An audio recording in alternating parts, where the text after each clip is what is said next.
Today is Thursday, August 24th, 2023. This is Hilbert Margot, also known as Hibby. I am Sherry Aviv. Hibby is being interviewed in Dunwoody, Georgia, United States. Today is August 24th, 2023. This is Hilbert Margot, also known as Hibby. My name is Sherry Aviv. We are interviewing in Dunwoody, Georgia, the United States. Welcome. Thank you so much for sharing your story today. Thank you. I thought we'd start by getting to know you a little bit. Why don't you tell me your name at birth? Hilbert Margot. My nickname is Hibby. I was born February 22nd, 1924. Happened to be George Washington's birthday as well. And you are a twin? Identical. I was the elder by 10 minutes of identical twin boys. My twin brother was Howard. And we were inseparable growing up. That's right. And are you the oldest in your family? Can you tell me about your siblings? No, we had an older brother, Melvin Margot, almost 3 years older. And we had a younger sister, Bernice Margot Wolf, and she was close to 6 years younger than the two of us. And are all your siblings with you today, or have they passed No, away? my older brother Melvin passed away many years ago. My twin brother Howard passed away about 6 years ago. My sister Bernice is still living in Tampa, Florida. And how old are you? 99. And how old is your sister? My sister, she's just turned 94, August the 12th. So a lot of longevity in your family. I think you also told me your mother lived until what age? 102. I got fortunate, I got her genes. So I'm going to start your family story a little bit with your father. Where was he from, and what was his name at birth? His name at birth was Morris Margolis, Pushalatas, Lithuania. And Was he from, what kind of family life did he have? Was it Jewish, religious? Oh yes, very religious. He had older sisters, two older brothers.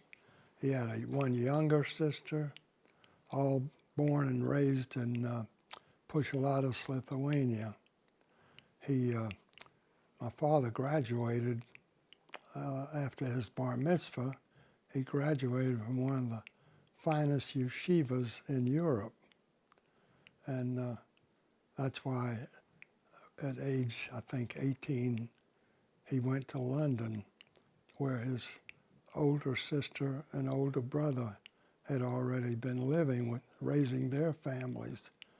And he spent 2 or 3 years there before emigrating to the United States. Was his family Orthodox? Was his Yes, they father were. a rabbi? Well, no, not a rabbi, but since my father graduated from the yeshiva, he was classified as a Hebrew school teacher.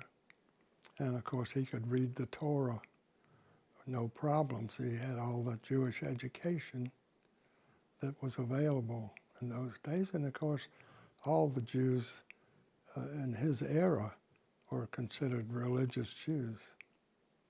So your father goes to England, and how did he get to the United States? Was he sponsored by someone? Yes, he was sponsored by actually a cousin living in Connecticut, and Norwich, Connecticut. But on his papers, he listed the sponsor not as a cousin, but as a brother-in-law, because he was told that that would be better. So his name at the time was Morris Margolis. And just for our records, can you spell Margolis for us? Margolis. And what year did he come to the United States? I think it was 1907. So he comes to the United States, and he entered through what port? Do you know where he entered? Well, he entered Ellis Island, New York, and once admitted, he was then journeyed to Norwich, Connecticut, where he spent a couple of years there.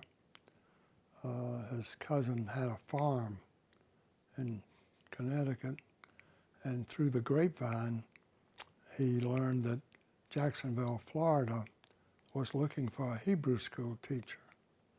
So he got on a train and went to Jacksonville, Florida, but when he arrived there, what they told him the arrangement would be changed somewhat. So he decided instead of doing that, he got a wagon and some ladies' dresses, which is all the money he had, and he became a peddler, selling ladies' dresses. As we learned in later life, as children growing up, his best customers was the red light district in Jacksonville, happened to be on Houston Street, and they were his best customers. But from there, he developed a ice delivery business, and then from there, he decided to open a small clothing store in the Black Business District in Jacksonville, and that remained his business. So your name is Margot, and your father was Margolis. What happened in Jacksonville that the name Well, when he changed? became naturalized, he was told that since he had already opened this small clothing store, it would be better if he dropped the IS. Wouldn't sound so Jewish.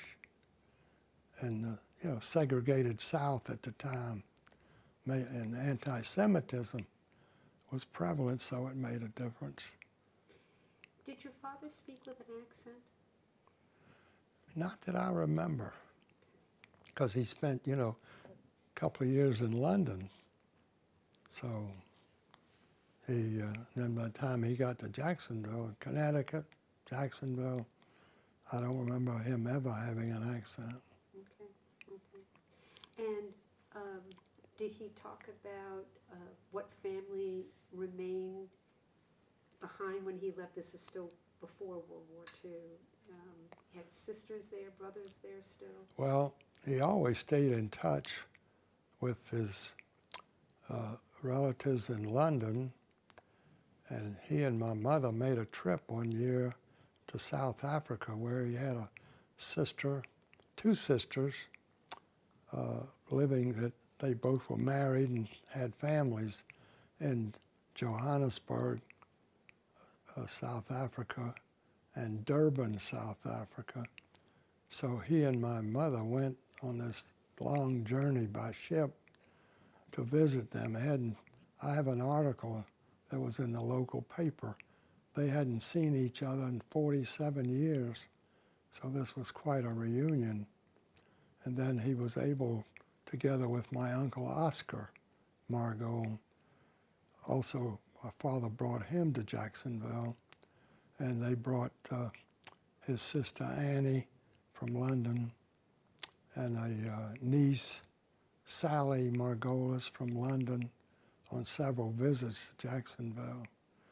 Then he had a correspondence with his youngest sister, Hannah, Hannah Zook, Z-U-K. He wanted to bring him, and my uncle Oscar wanted to bring her husband, and 3 young children to Jacksonville. Where did they live when he wanted to bring them? They still lived in Pushalatas, Lithuania, where she was born and raised. I think they both were born and raised there. So, and that was just before the Nazis invaded Lithuania. But they said, no, they're okay there. It's at the time Russian-held territory, and they're okay. But he used to write letters back and forth, and when her letters stopped coming, 1941, then he knew that they were gone. And in later years, my twin brother Howard made a number of trips over there. It was quite an interesting story how he was able to find out and learn what really happened. And what really happened before the German army ever came in to Pushalatas, Lithuania. The local group, they called them the Lithuanian Bandits. In 1941, they came in, rounded up all the Jews. I think it was over 500 Jewish families in Pushalatas. Took them out in the woods. He was able to document all this through records, and that he was able to, he hired people to search records. They took them out in the woods, and they took the young babies and swung them around by their heels up against trees while their parents and siblings had to watch until they then killed them all. And that took care of that. So sad. Your father was here before World War I. Did he serve in the army in World War I? No, because he was, by that time he was married, and I think he, I don't know all the reasons, but he was married. He may have already, no, he didn't have a child yet, but he was married, and he was had this store, which was helpful for people to buy clothing and stuff. I guess that's the reason that he wasn't accepted. So we've talked about your father, how he made his way from Lithuania to London to Connecticut to Jacksonville, starting his life. Tell me your mother's name. Okay, my mother's name was Sarah Bernstein, and actually she was born in Linkova, Lithuania, and she came with her family to Baltimore, Maryland when she was maybe a year and a half with her mother. Her father first went to South Africa. He later rejoined the family in Baltimore. And she had, when she arrived with her mother, she arrived with an older brother, an older sister, and her mother in Baltimore. And they had, her mother had family in New York and Baltimore that sponsored them.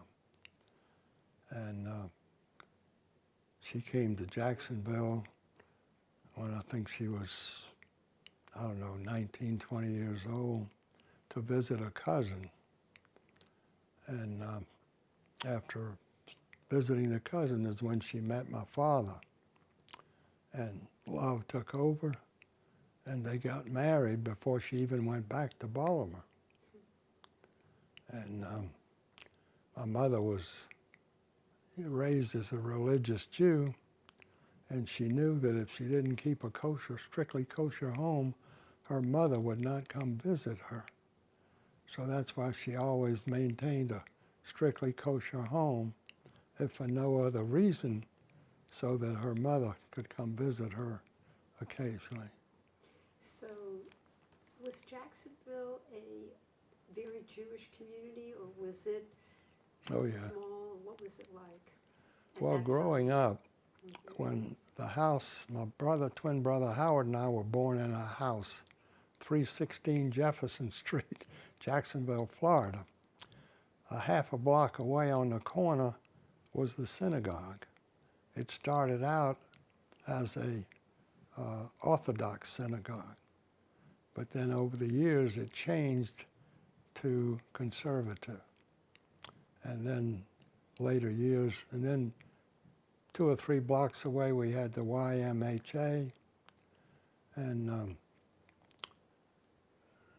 some years later, maybe we were, I don't know, 8, 9 years old, they moved the synagogue, built a new synagogue to the Springfield area of Jacksonville, where most of the Jewish families were moving to that area. So my parents rented a house just 2 or 3 blocks from that new conservative synagogue. And I remember the sanctuary was upstairs. It was a 2-story building cross street from a very large park, corner of 3rd and Silver Street. And downstairs was the auditorium. And I remember during the high holidays, they let the Orthodox conduct services in the auditorium downstairs, while the conservatives conducted services upstairs in the sanctuary. And that's the way it operated. So your parents both kind of grew up more Orthodox, being from your... Yeah, my mother kept strictly kosher home, and my father really would not eat in restaurants. Finally, his store, across street from his store, was, first of all, Anderson's Smoke Shop, owned and operated by a black American. Anderson was his name. And he carried all kind of tobacco products, had a big shoe shine parlor. He owned the Jacksonville Negro baseball team. And next door to it, there was Bandora Cafe and Bakery. And that was the only place my father would go to eat, because my mother used to bring meals to the store for him. And but he eventually would go there for lunch a lot of times and eat something there. But he was very, very particular. So here you are, growing up in Jacksonville, kosher, Jewish, cultural... Oh yeah, we had kosher, Jack Becker's kosher meat market. Yeah. And you're getting older, you're in high school, and when did you start learning at this point about the war in Europe and what they were saying? What did you learn, or how did you learn it at that time? Well, you know, we were in high school, and naturally everybody was, before the United States got into the war, we knew what was going on. We'd go to a Saturday afternoon movie, and they used to have Fox Movietone News would come on before the movie, you know, just showing different war activities in Europe especially, because that was the only war going on at the time. The German army was marching, and we got bits and pieces of stories about what was happening to Jewish families, Kristallnacht especially, but very limited information from the Jewish side of the story. Did they talk about it at home or in the synagogues, or? Very, very little. We knew very little about that. And see, we had in Jacksonville, we had a very small Orthodox congregation, and the conservative was probably the most members. And then in another area of town called Riverside is where the Reform movement were. And most of them were what we referred to as German Jews. And they sort of looked down on all the other Jewish, the Orthodox and conservative Jews. They sort of looked down their noses at them, so to speak. In other words, they felt they were the better people, whatever. And from a standpoint of wealth, they were correct. They were, for the most part, they were the more financially able group. And that's the way the three congregations existed. And it wasn't a question of no kind of war or anything. It's just that everybody kept their distance, so to speak, and their own, personal friends. And we knew each other group existed, but there was not a lot of intermingling. So you're in high school, wars, you hear about Germany, Nazi, Hitler, 1939, you're a senior in 1941, and there is Pearl Harbor. Where were you? How did you react that day? Well, of course, we know December 7th, 1941, it was a Sunday. And I remember listening on the radio to President Roosevelt making the announcement about the attack on Pearl Harbor. And of course, that started the war. So that was early December of 41. My brother and I were in high school, considered in those days mid-termers. So we graduated in about January the 15th of 42. And we knew we had to go into service because we had to sign up for selective service, but we wanted to go to college and see how much college we could get in before going into the service. So after we were home, just 10 days or so, we entered as freshmen at the University of Florida in Gainesville, Florida, which was about 75, 85 miles away from Jacksonville. They had a ROTC program there. So we joined up the ROTC program, which was horse-drawn artillery, 105 millimeter howitzers, and we were trained both as gunners on 105 millimeter howitzers. I remember our uniforms were actually riding pants, jodhpurs they called them, because there was horse-drawn artillery. So we had to ride on the horses pulling the howitzer, and that's how we got trained. And then it was, I guess, in early October of 42, an Army officer came and spoke to all the ROTC students and said if we would join an Army Reserve unit, there's a good chance they would let us remain in college to get our degrees. Because some of them were juniors, sophomores, juniors, seniors. So a lot of us joined up, and we joined the Army Reserve Unit October 25th of 1942. And I think it was January or February of 43, they called our reserve unit to active duty. But they allowed us to report, wait, and finish the semester, or get close to it, and report to Camp Blanding, Florida, April the 3rd of 1943. So at this point, your ROTC was a way to participate but not totally enlist in the Army. And Right. I know it changes later, but you and your brother are still together the whole time. Right, You we do were- everything together. We were inseparable. And you did ROTC Yeah. together in the Yeah. Army Reserve. Right. So you get called up, and how did your parents feel that you now actually might be going into military combat? Well, I remember very distinctly what my mother told us. She was a rather aggressive type person. She said, do whatever they tell you to do. If they tell you to dig a foxhole, dig the best foxhole you know how to dig, and you'll be rewarded accordingly. And I remember that as if she said it yesterday. And I've been asked sometimes in high schools, especially when I do a speaking engagement, some of the kids ask, how did you feel when you went into active service in the Army? And I said, well, at the age we were at the time, 18, 19 years old, To us, it was going to be like a great adventure.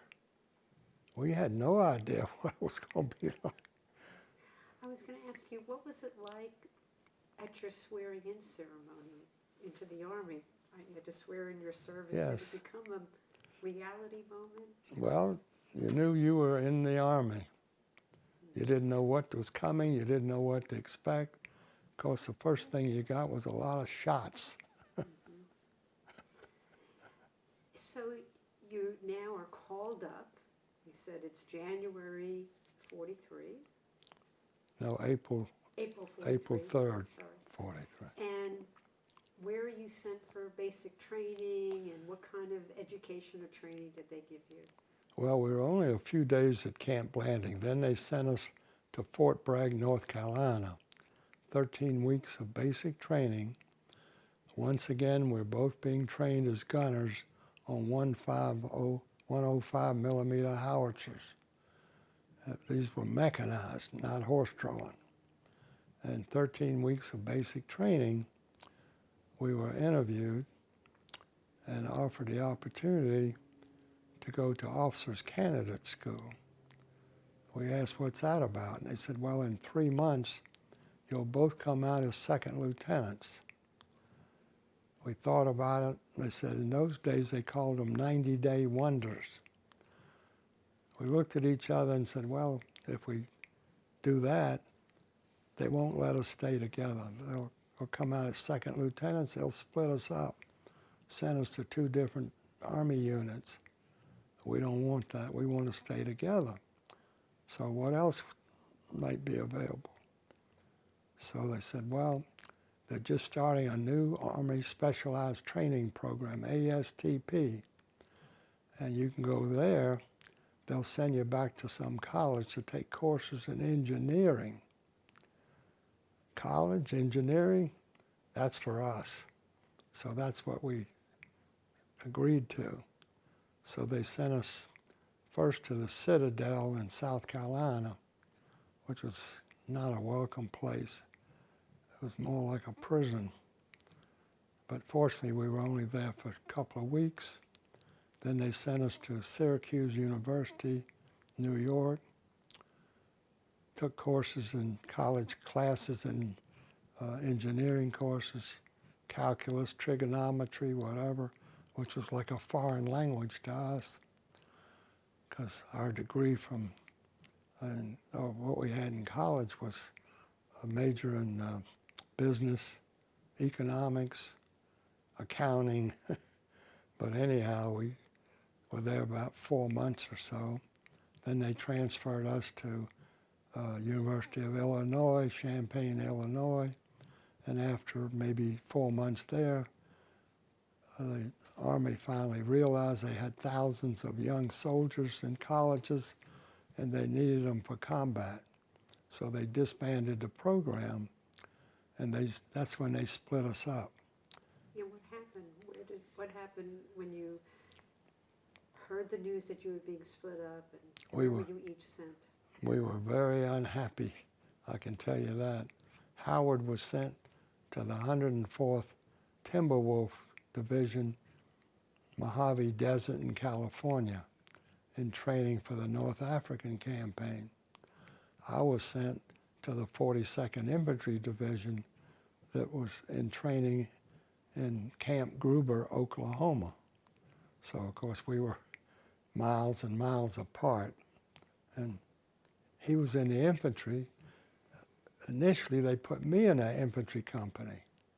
And after 3 or 4 months, they finally woke up and realized I belonged in the artillery. So they put me back in the artillery unit once again, what I was trained on, a gunner on a 105 millimeter howitzer.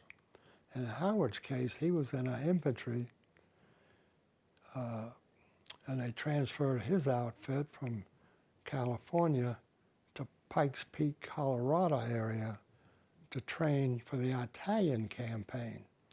So he was marching up and down Pikes Peak with a pack mule. He carried a 45-pound base plate, mortar base plate on his back, and led this mule, pack mule, with the rest of the mortar and the ammunition up and down the hills of Colorado. Not happy. 3 times he put in a request to his captain to be transferred back to my outfit to get back in the artillery where he had all his previous training. And nothing happened. So he, based on some inside information, that the captain was throwing his transfer request in a trash can. So he went to his captain, what's the status of my transfer request? His captain said, my job is to train you, not transfer you. The enlisted men didn't know, but the top officers knew that within a few months, his division was going to be the first division after D-Day to go direct to France. Prior to that, they had to go to England first. That's why the captain didn't want to release him, because to be replaced by some kid fresh out of basic training. So it was a personal thing that kept him from transferring him. So he wrote a letter home to our mother, told her what the situation was. She wrote a letter to President Roosevelt saying that she wanted us to serve together, even in combat. And prior to this point, was it the Army's policy to separate siblings? Yes. And why was that? Because the 5 Sullivan brothers had previously going down in the Pacific in the same ship. So the Army changed the policy where brothers and close relatives were not to serve together in combat. But knowing that, my mother still wrote a letter to President Roosevelt saying that she wanted us to serve together and we wanted to be together. Because you know, when you're in the Army suddenly with a bunch of strangers that you don't know who to trust, but if you got somebody you know very well that you can trust regardless of what the situation is, makes a big difference. So sure enough, she got a letter back a couple of weeks later from the White House, not signed by the president, but signed by some adjutant general, saying that as a 2-star mother, her request would be granted, but it didn't say who's going where. That original letter and envelope now resides in the Holocaust Museum in Washington, D.C. Then a couple weeks later, she got another letter from the War Department, basically saying the same thing, so we still didn't know. So when I was going to him, he's coming to me. It just said that your sons are being transferred. So luckily, the 3rd letter came from the 104th Division headquarters saying that my brother Howard was being transferred to my outfit, and that was cause for celebration. So how did, this is the time before all electronics. How did the two of you and your mother communicate so quickly with what was going on? Well, first of all, you had letter writing. Second of all, compliments of the Army. Second of all, we had use of telephones. It wasn't easy being in the Army, but you still had the use occasionally that you could make a telephone call. And in fact, when my brother got the transfer orders, his captain tried to talk him out of accepting the orders.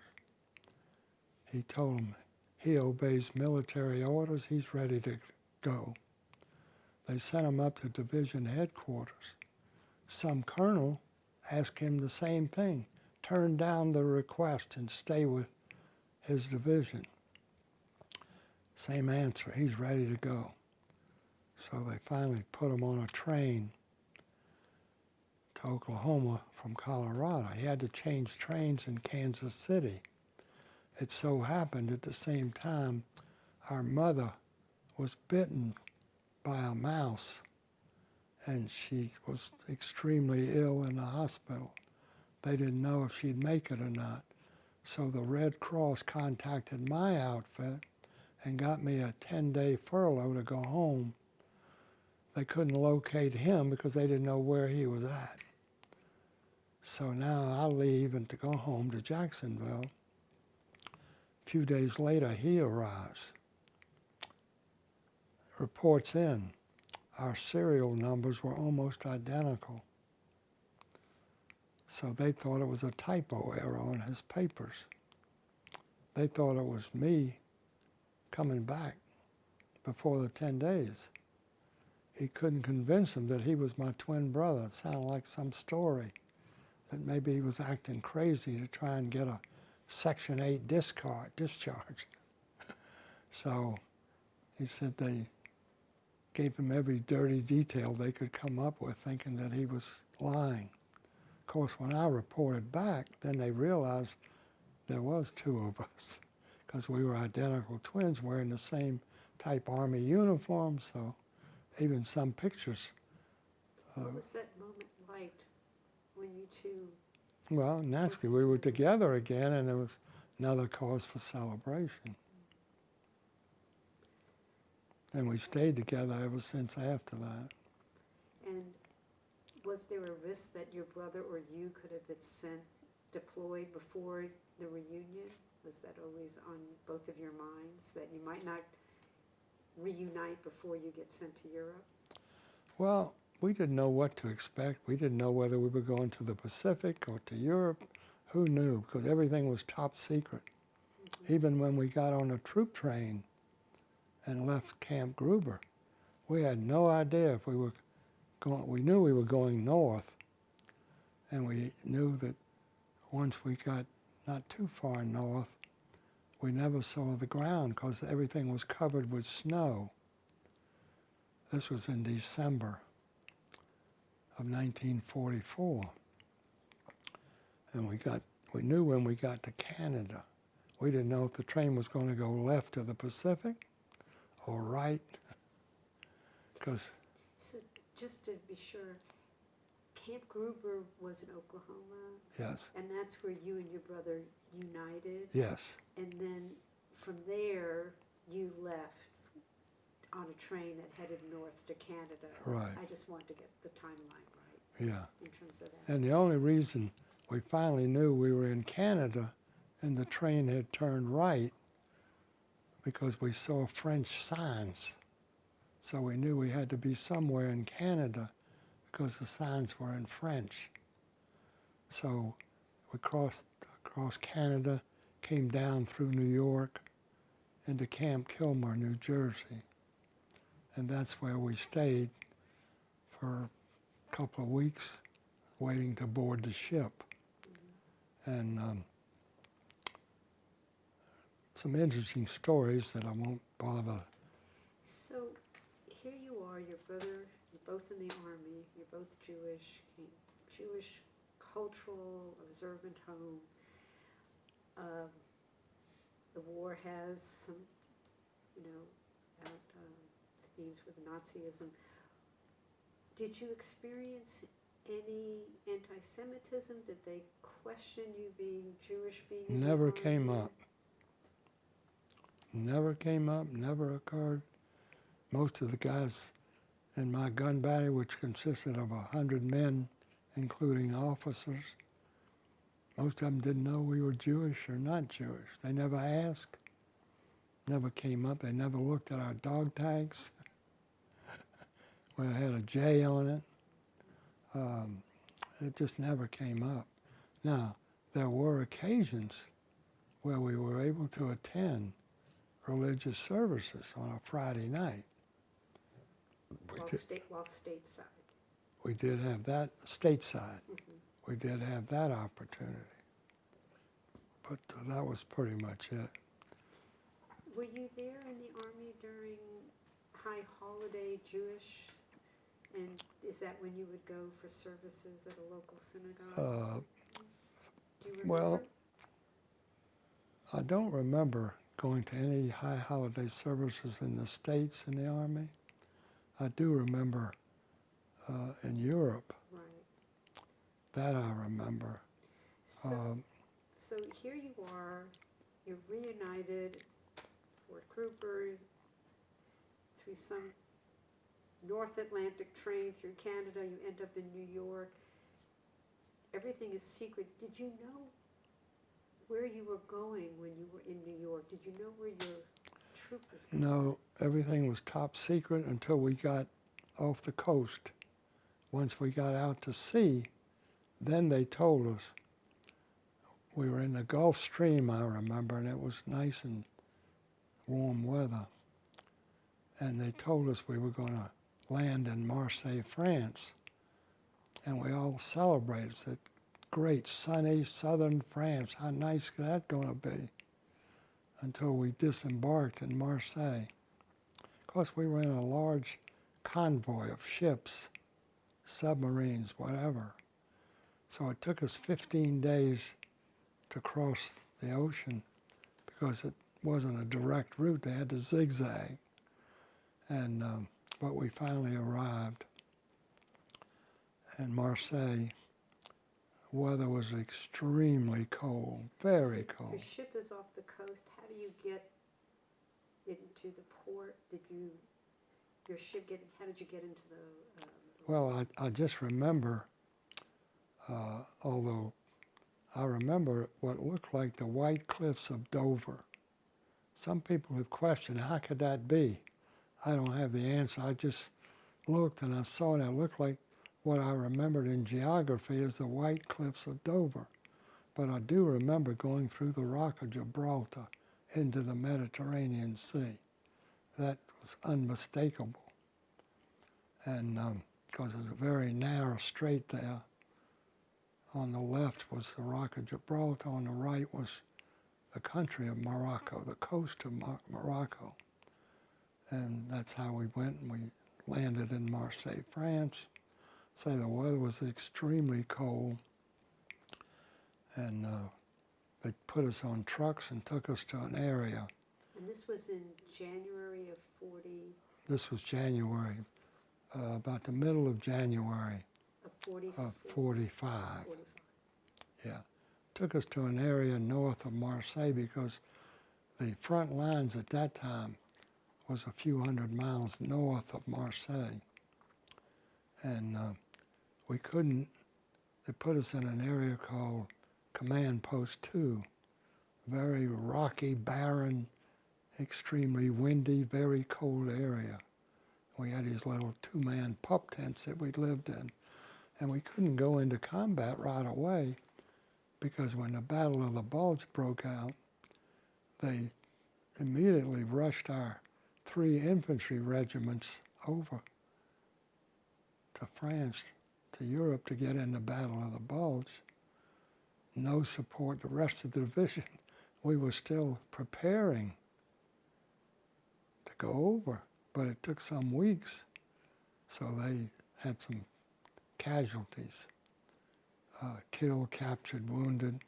So once we got over there, we had to wait until they got reinforcements, replacements, especially some of their officers had to be retrained to work together with our, we were in direct support of the 222nd Infantry Regiment. So our forward observers had to work, train together with them to make things whole again. So that's why we were fortunate, delayed to go into combat because of that. So I know that there's 2 important names for your unit, your commander. You want to talk about his name? Well, our division commander was Harry J. Collins. Walter Winchell had given him the nickname of Hollywood Harry because he was quite a showman. But one thing we learned from a Jewish standpoint, we met Chaplain Rabbi Eli Bonin. Can you spell his last name for us? Bohnen. He was from Providence, Rhode Island, a Reform rabbi.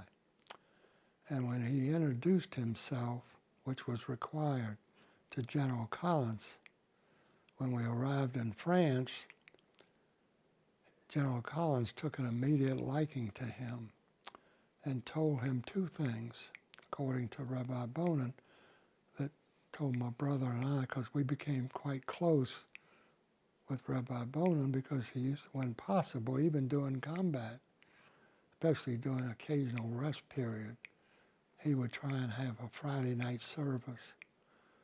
He told us, number one, General Collins said he preferred to refer to him from that point on as Padre instead of chaplain or rabbi. He also told him that if he ever witnesses or hears about any anti-Semitic incident, General Collins wanted to know about it immediately and he would take proper action. And that was the two things that Rabbi Bonin told us about that I remember. I'll ask you if anything happened. Did anything happen that Rabbi Bonin had to do anything with General Collins? Had what? Did Rabbi Bonin ever see an incident that he had to share? Not that I'm aware of. And I would tell you, I never experienced any anti-Semitic event or heard about one in my outfit until after the war ended. And it was strictly a personal thing when we were in the Army of Occupation. Do you want to share what that was? Yes. Please. After the war ended, we were in the Army of Occupation, the Salzburg, Austria area. And that was a time when we were separated because I was accepted in the Army, the division football team. And our training headquarters was in one of the empty luxury hotels in Bad Gastein, Austria, in the Austrian Alps. It so happened that our division transported, when the war ended, they transported about 1,500 survivors from the Ebensee concentration camp, Ebensee, Austria, which was the last concentration camp liberated 2 days before the end of the war, up to the surrounding luxury hotels also in Bad Gastein. So I had a roommate. He was not on the football team, but he was an equipment manager. And he and I were walking around town one day in Bad Gastein, and some of these survivors were walking towards us.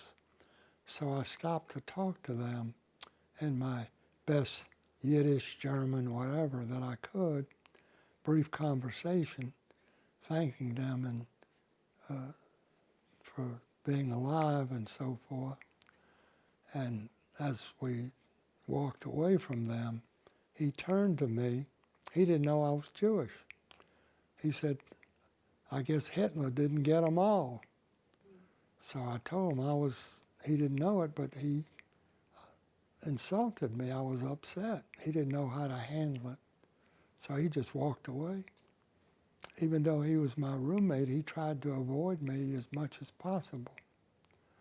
And after a week or so, I talked to him. I said, look, we have to sit down and talk. And he was agreeable. So I asked him, explain to me why he would say such a remark. Well, he told me the story that he was born and raised on a farm in Nebraska. And occasionally, his father would hook up a wagon to go into town to buy clothing for the family members, provisions, whatever. And he would go with his father on the wagon. And of course, the first place they would go would be to a clothing store, all owned by a Jewish family. Then he would go to another store to buy some provisions, also owned by a Jewish family. And he says every trip on the way home, his father would tell him the same thing. Those Jews, they got life so easy. They make so much money off the poor farmers, and they have things so easy. And he said that's all he was ever told about Jews, that Jews were not nice people. And he says that was his upbringing. He never really had any association or contact to speak of, but that was his upbringing. After that, everything was fine. Want to cut?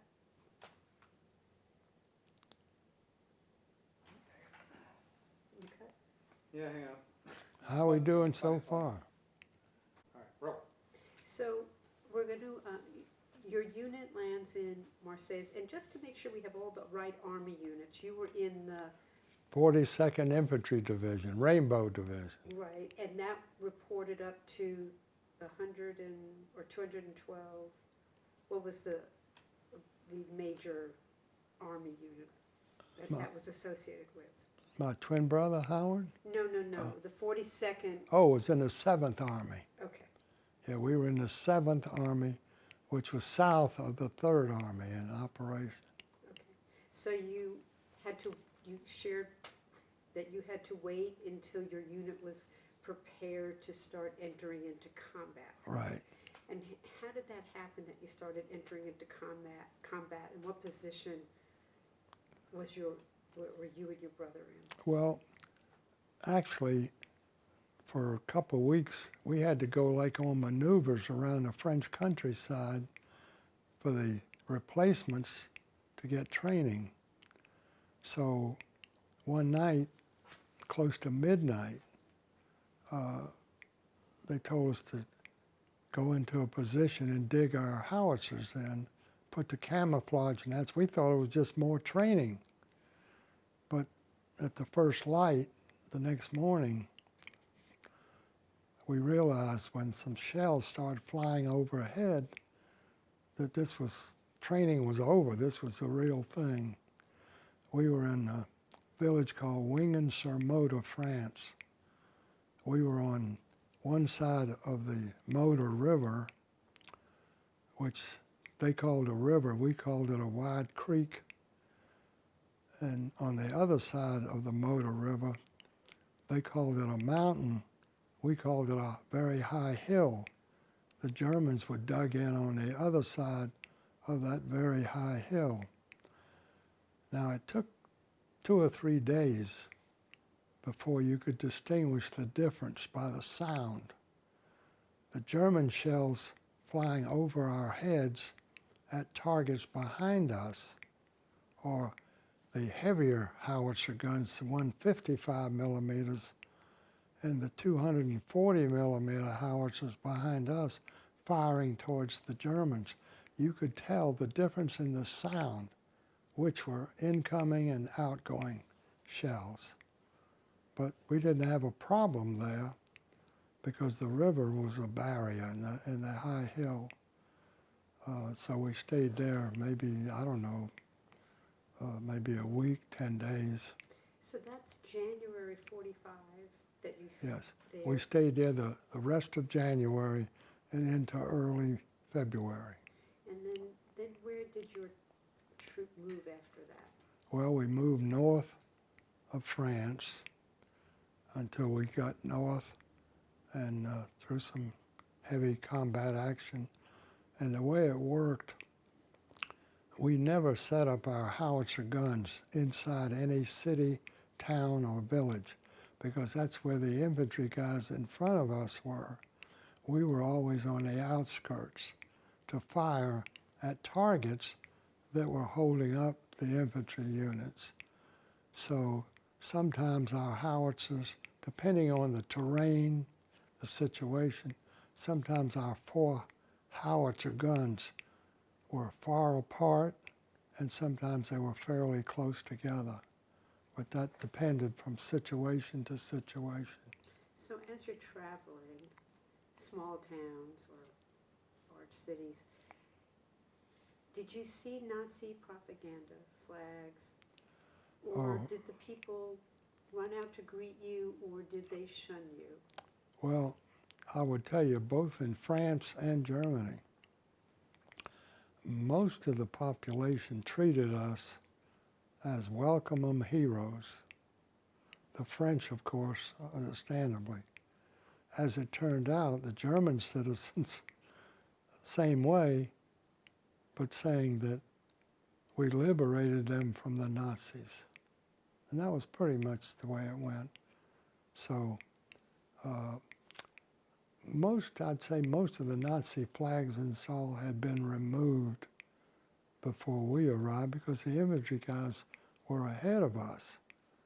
So civilians that were around, I'm sure they got rid of any Nazi flags or whatever as best they could, although there were Nazi flags that were still remaining. I have a couple of pictures of one of my brother's gun crew. Each howitzer gun crew consisted of 10 men.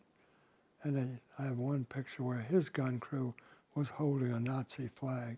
So there was some around, but most of them were out of sight because after the war ended, it was difficult to find anybody that was a Nazi. Impossible. Right.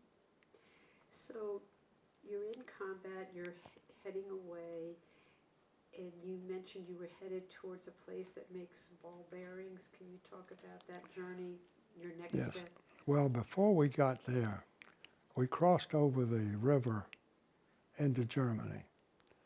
And the first closest town that was captured was called Dahn, D-A-H-N, Germany. And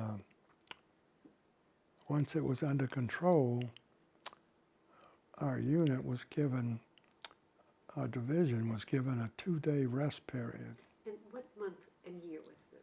That was March, late March of 1945. And Chaplain Rabbi Bonin looked at his Jewish calendar, and he realized the next evening would be the first night of Passover. So he went to General Collins and said if at all possible, he would like to try and have a Seder. General Collins liked and approved of the idea. He arranged to send a couple Army trucks with Rabbi Bonin and his Jeep driver to France. They contacted the Jewish War Board there. They were able to get a small Haggadah, French wine, freshly killed chickens, vegetables. They brought it all back to Dahn, Germany. We had a Seder that evening in a German school building, empty school building. That's where the Seder was. So it was sort of disjointed because everybody couldn't sit in the same room, but we had about 800 soldiers from surrounding units that came to that Seder. How did the word get out, and were they Jewish, non-Jewish, everybody? Well, except for General Collins, Brigadier General Henning Linden, who was the assistant division commander. I think everybody else was Jewish. But anyhow, the interesting point is they found an old mimeograph machine in the school that Rabbi Bonin decided he wanted to print copies of the Haggadah, a very small Haggadah. And they went looking for rags to clean the mimeograph machine. So all they could find was a Nazi flag. So that's what they used to clean that mimeograph machine. So they were able to print that 800 copies of that Haggadah. And that's what we used in the service. You sure if you used to have a copy of it? Well, I did. My brother Howard took his original copy home. I didn't. He ended up in Atlanta donating it to the Bremen Museum here in Atlanta, and I was able to verify that it's still there on display. I acquired an original copy that was given to the editor of our division quarterly newsletter many years ago from Rabbi Bonan's son. But when she sent it to me, I allowed the Jewish high school here to make a copy of it. And he stapled the pages together. And then I took it to the Atlanta History Center because they wanted to make a digital copy. So they did the same thing. Then we arranged to send it to the Holocaust Museum in Washington. And they said they were sorry they couldn't accept it as an original copy. And I think those staples is what fooled them. And I said, it has to be an original copy because the son of Rabbi Bonan would not have received anything but all the original copies were copies. Have you ever thought, as an aside, of at your next Seder using that Haggadah with your family? Have you ever done that? Well, what I did, when the Holocaust Museum contacted me, said they couldn't accept it as an original copy, but they had a suggestion. There is a Jewish Army Museum in Washington that I was not aware of. And they said they would love to have that. I said, go ahead and give it to them. So that's where it resides today. Mm-hmm. So, get to Europe, you get to Don, this Seder, how did it feel being in Europe in this war? Well, with this Seder, what was the feeling? we all felt it was a great historical event to have a Seder in Germany, even though it was still combat. And to be able, they had the local civilians come and serve the food and clean up everything. Was there matzah there? What? Was there matzah? Did No. they get matzah? I don't remember. I don't remember matzah. I don't think they had But the matzah. Haggadah is, But the key. Haggadah and the prayers and the wine mm-hmm. and the chicken and the vegetables, we were not used to that kind of food. And of course, General Collins was there and spoke. General Henning Linden was there, which just added to the occasion. And the fact that we, could actually observe a religious service, a Seder, was unreal. Right. I mean, I won't take time to tell a couple little side stories, but it's not that important. But it was a wonderful occasion, and of course the following day is when we had to pull out and go back into combat. So, as you said, you had this wonderful moment, a Seder with 800 people, primarily Jewish, in Germany, in the middle of a war. Well, even whenever we had, sometimes we have a rest period for only 24 hours, but if it happened to be on a Friday, Rabbi Bonan would hold a little Friday night service, even if there was only, a million or a few more. He was chaplain, so he was chaplain for all the soldiers, regardless of Well, our faith. division had, I think, about 4 chaplains. He was the only Jewish one. Okay. Because the way it worked, when one of the soldiers was killed or wounded, the closest chaplains would approach to see if he was Catholic, Jewish, Protestant, whatever, so that that chaplain could then do his thing, so to speak, and they would decide. And that's the way it worked. And tell us about the dog tags. How did they know that you Well, were a because Jewish soldier? The dog tag, of course, had your name, your Army serial number on it, and a letter. In my case, it had J. I think at some period after that, I think they changed to an H for for Hebrew instead of J for Jewish. But I don't think the Germans, I mean, they knew the difference, so they weren't fooling anybody. I was going to ask, was anybody afraid that if they got captured and there was a J, that they'd be at greater risk? It wasn't something that I ever thought about. It just didn't never occur in my mind because, you know, the training we had was how to stay alive. We didn't think about anything else. We used to joke and say sometimes we weren't concerned about those little bullets that had your name on it.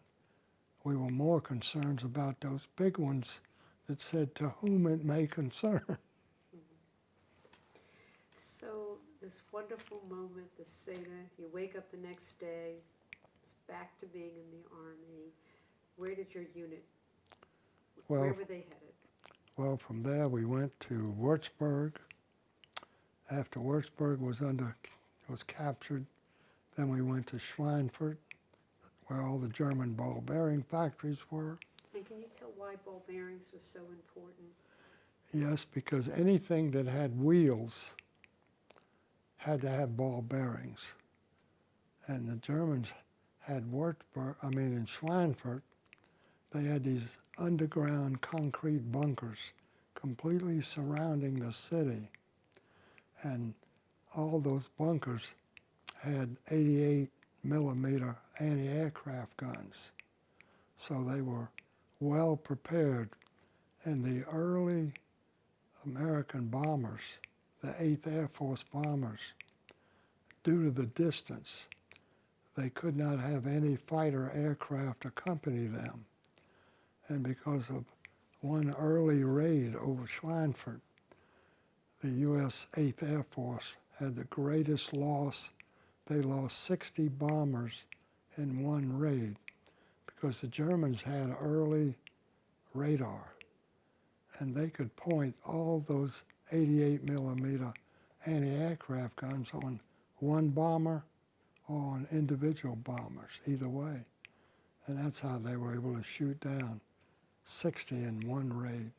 How did your unit then go to that city and be part of combat there and Well, survive? by the time my unit arrived, where those some of the concrete bunkers were in the 88 millimeter anti-aircraft guns, the Germans had already gone.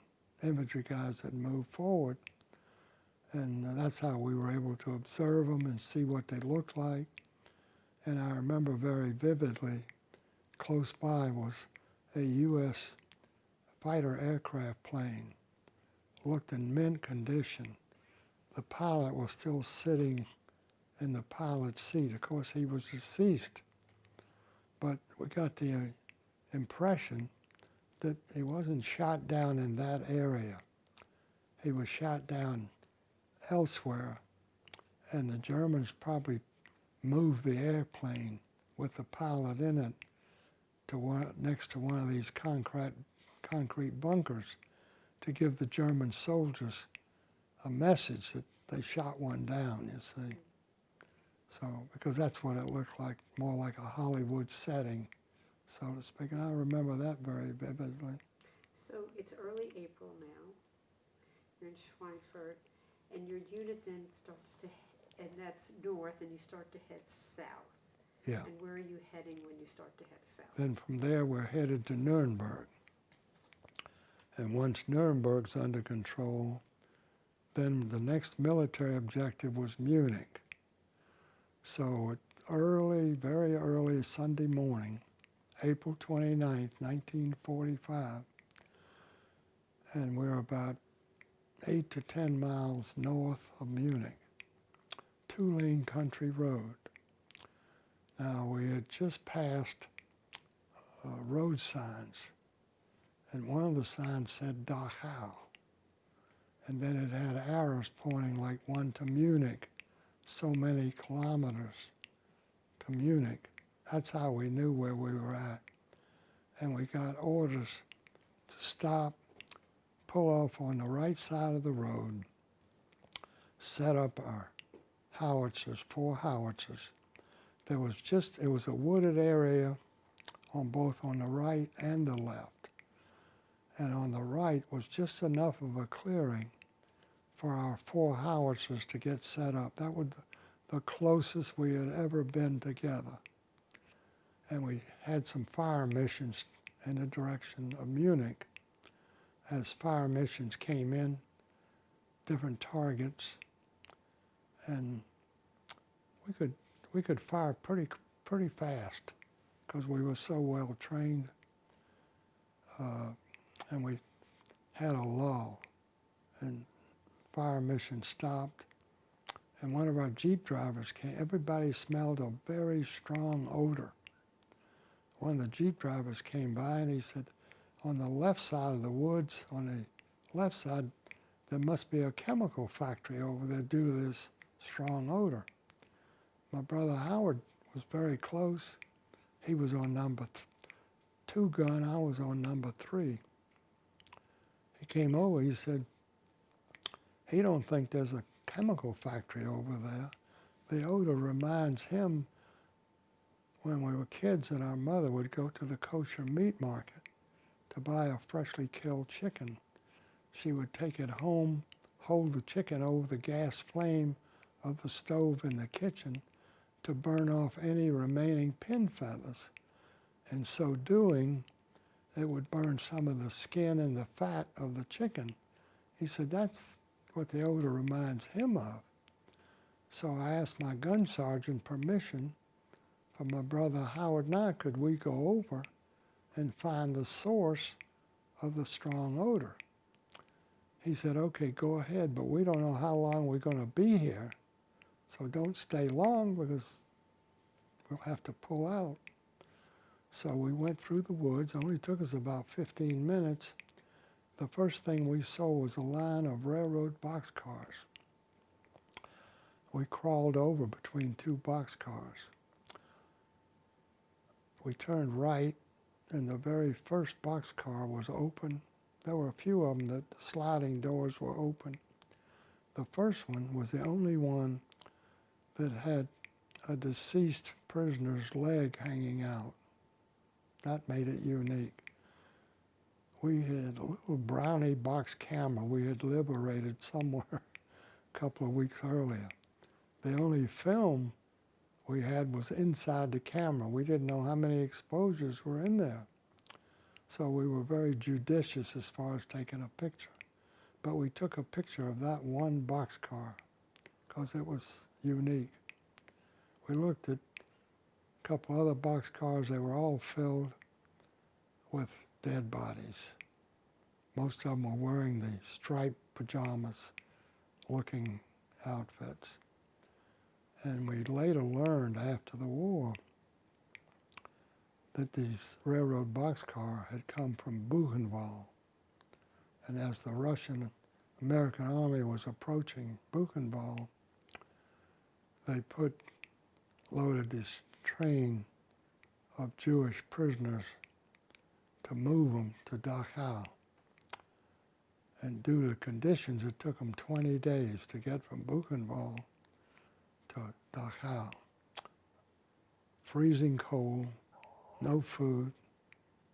They had a porcelain pot in each one for the bathroom. And of course, these railroad cars had a lot of air, slats with holes in them, whatever. Freezing cold weather. And they gave them some raw potatoes and a couple of loaves of black bread and locked the doors and sent them on the way. And of course they had to stop certain areas. The tracks had to be repaired before the trains could move. I remember reading one story when they stopped at a train station to get more coal, and one of the prisoners on an open gondola car, the first 3 cars were open gondola cars, not closed. And one of the prisoners asked a German guard that was on that particular car, could he go to the bathroom inside the train station? So the guard gave him the approval. When he got part way to the train station, the German guard just shot him and killed him. That was the kind of stories. Do you remember how many boxcars you saw? They were like heading into There the were- camp? Like, There were, the best estimate was somewhere between 40 and 50 boxcars. and this is where the smell was coming from, these dead bodies. Well, the odor was coming because inside the camp itself was stacks of dead bodies in different locations. So you see these boxcars. Where do you and your brother Well, now start Then to we go? saw some of the other soldiers going through a gate. Said, Arbeit macht free. So we just followed them into that gate. That turned out, we didn't know what we didn't understand what we were seeing. We didn't realize till later it was the prisoner camp. We saw all the barracks buildings, but we didn't see any prisoners outside. We didn't know at the time, but the arrangements had been made the day before for the camp, both the prisoner camp and the huge German SS army camp next door, which was much, much larger.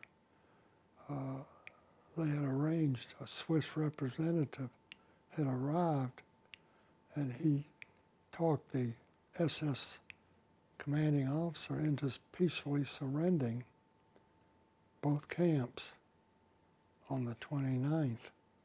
So, but we didn't know all that. So when you walk into camp, were there any live survivors, people there? We found out later there was a little over 30,000 prisoners in the barracks.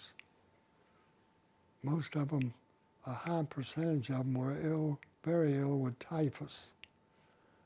The Germans, as we learned, all they could do was shave the hair off the prisoners because it was a lice-borne disease. When the U.S. military came in, we had DDT powder, and that's what they used to douse the prisoners to kill all the lice. It still took them almost 30 days to eradicate the typhus. When I went to Dachau for the 70th anniversary of the liberation, I remember meeting with a number of survivors. I asked every one of them the same question. Where were you at?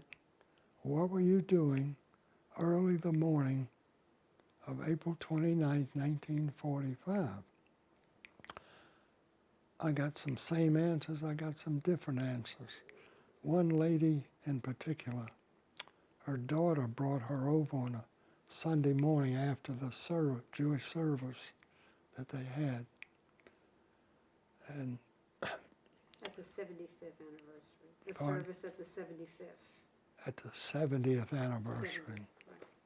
So they have, at Dachau, they have 3 small buildings, Protestant, Catholic, and Jewish. For this occasion, each one, they had a large tent attached, and they had a service, Sunday morning service, first Protestant, then Catholic, and then Jewish, one followed another. And so we had this service. As usual, it was a light rain. So when we got off the bus, they insisted I sit in a wheelchair.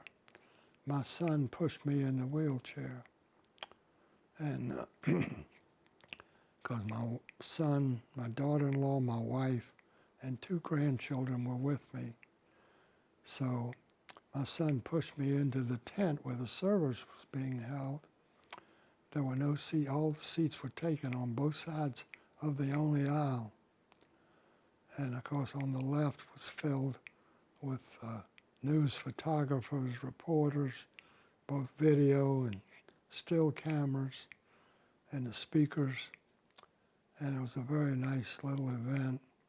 But as we came out, this middle-aged lady came towards us with an older lady. She introduced herself, and her mother was a survivor. So I asked her the same question. she said that Sunday morning, she was so ill with typhus, she didn't know what was going on inside the barracks or outside the barracks, because all the prisoners were told the night before, stay inside the barracks because the surrender's going to take place the following early afternoon, which took place about 2:30 the afternoon of the 29th. So you walk in with your brother, the survivors are in the barracks, they're arranged through the Swiss consulate or Yeah. ambassador to do this surrender. Were you there when they did the surrender ceremony? What? Were you and your brother there when you did the surrender ceremony? Did you observe No, it? by that time we were gone on our way to Munich. Because Did we you were there early that Sunday morning. Right. Did you see any German soldiers when you walked into the Only camp? a couple of dead ones. Was there any fight? Well, it so happened that after some years, excuse me, after the war ended, our division used to, every year, we would have a reunion somewhere in the United States, different city every year. So we would get to talk to some of the infantry guys and so forth. And that's when we learned those that were the first ones to approach the Dachau camp. They told us that there were still a few German guards in the nearest tower to the entrance gate. And they fired upon the first infantry guys approaching. And of course, they were so overwhelmed, he said they didn't have any trouble making short order of them. And that was 2 or 3 dead German bodies we saw, not on the ground, but in the moat right next to the entrance. As you walked in? As we walked in, there was a moat there between the 2 fences, and that's where we saw them. But I've read stories where they said that when the first American soldiers arrived and the prisoners came out of the barracks, that the soldiers, some of them, the prisoners asked them for their rifles, and they used it to kill some of the German soldiers. I don't believe that for a second. I do believe that it did happen, but who they killed were the favored prisoners that were Jewish. Some of them were Jewish, some of them were not. I'm trying to think the name they called them. Name escapes me for the moment, but they had names for them. And they treated the prisoners worse than the German guards did, because it was their way of showing the German guards that they were helping them control the prisoners. They called them capos, Okay. C-A-P-O-S, capos. So those are the ones that they killed, because there were no German guards in the prisoner camp. There were maybe 40 or 50 young German Wehrmacht soldiers left, plus 1 junior SS lieutenant that was left to give the surrender with the white flag. So you're walking in the morning, the surrender will be later after you have to leave. Right. And you're in this main camp of Dachau. Did Dachau have Yeah. sub-camps as well? Yeah, there were a number of sub-camps within a 40, 50-mile radius. So you walk in, you're seeing the boxcars, you're seeing the barracks, you're seeing these dead soldiers. What was going through your mind at that point? We didn't understand what we were seeing. There were stacks of dead bodies in different areas, but we didn't know. Of course, we learned later the reason why the stacks all these dead bodies, because, I don't know, 5, 6 months earlier, the Germans had run out of coal. They couldn't operate the ovens. So that's why these bodies gave off the stench and the strong odor that everybody smelled. They couldn't operate the oven, so that's what happened. When the first Army medical units of our division arrived, they didn't touch all the dead bodies. They were gone. It was too late. They were there to try and save those that were near death. In fact, that's what this elderly survivor, when we met, she told me she was so ill she didn't know what was going on, period. And then she leaned over, kissed me on both cheeks.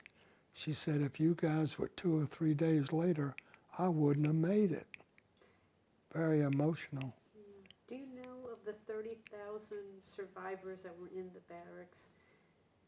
How many eventually made it out with the help of the Army?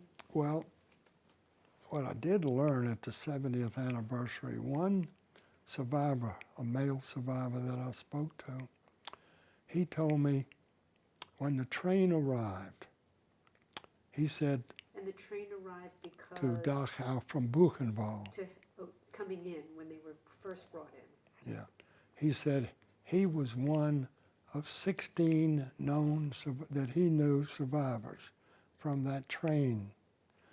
And there actually were more than that, but he said, that's what he told me. He was one of 16. And he said, of course, they took him into the camp. I wasn't sure if he was telling me right or wrong. So I said, well, let me ask you a question. When you got out of the boxcar, about how far do you think the distance was from the railroad boxcar to that entrance gate? He thought a few seconds, and he said, I don't know, maybe 25 or 30 yards. You're telling me the truth. I said, now I believe you, because that's what I remembered, you see. So, But he didn't want to talk about it. so you and your brother are there at this moment.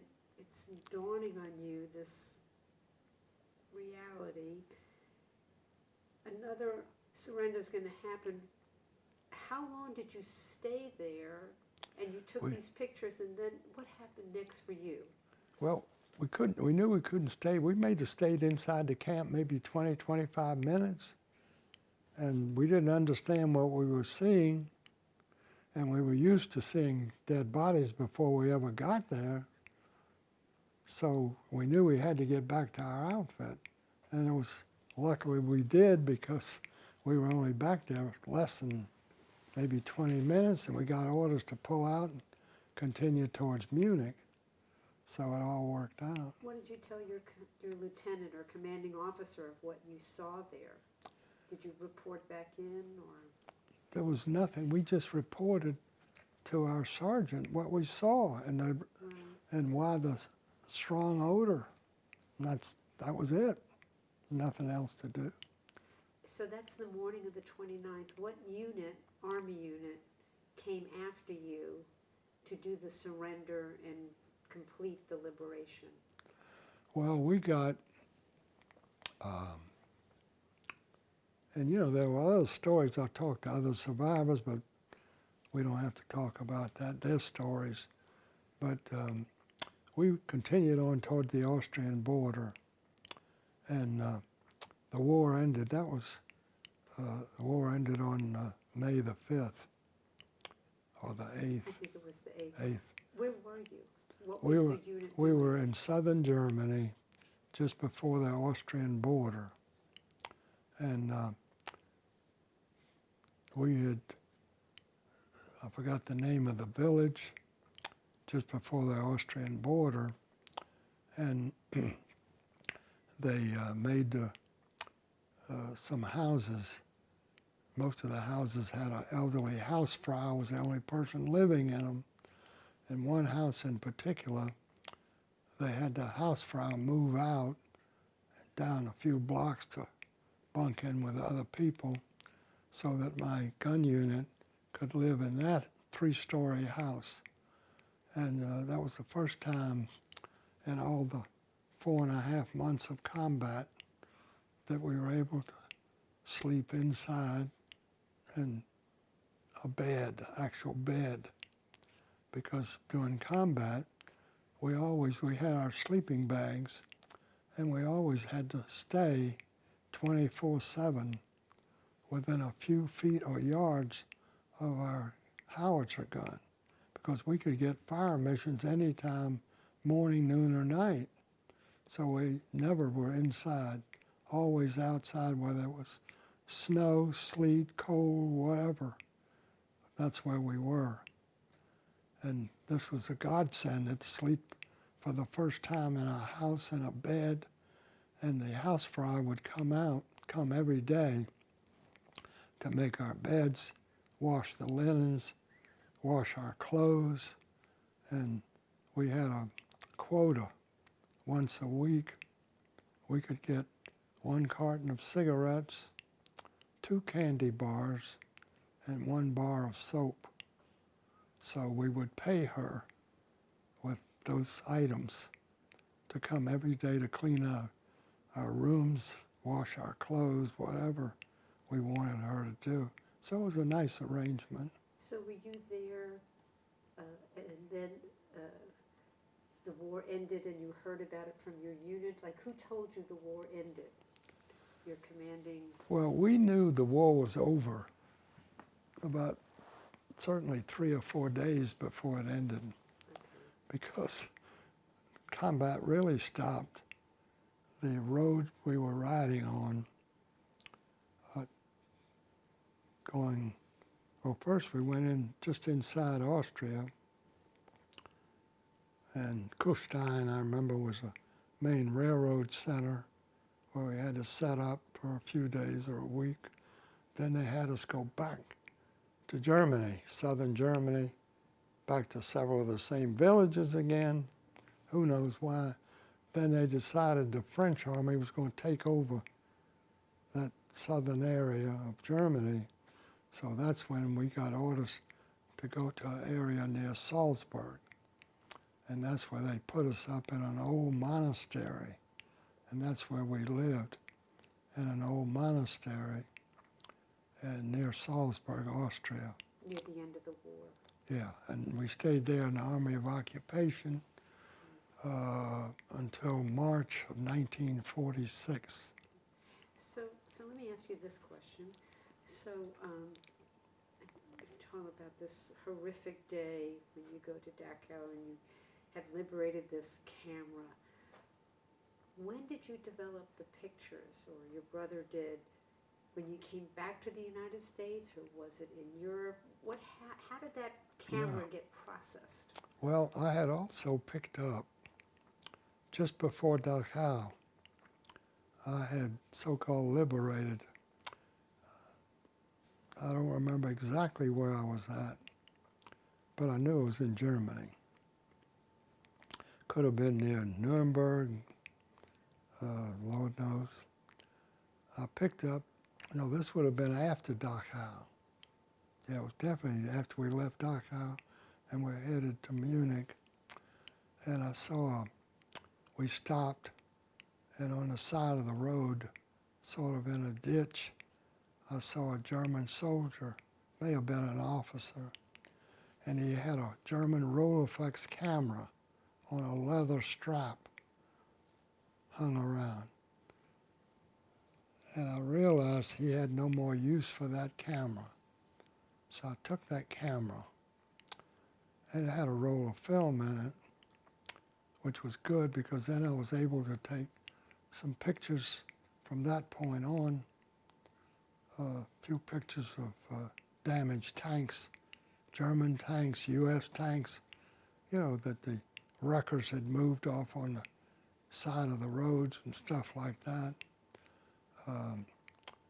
But I donated that camera to, the Holocaust Museum in Washington.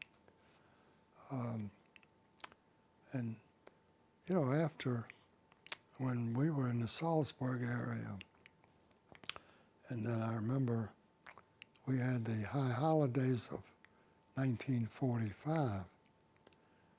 Rabbi Bonin, we had Rosh Hashanah services in the Mozarteum in Salzburg, which was a wonderful facility.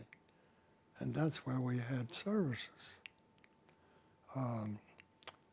And after we came home, we started a little business, myself and my two brothers, in Jacksonville, Florida. We actually started the business with our older brother. Right.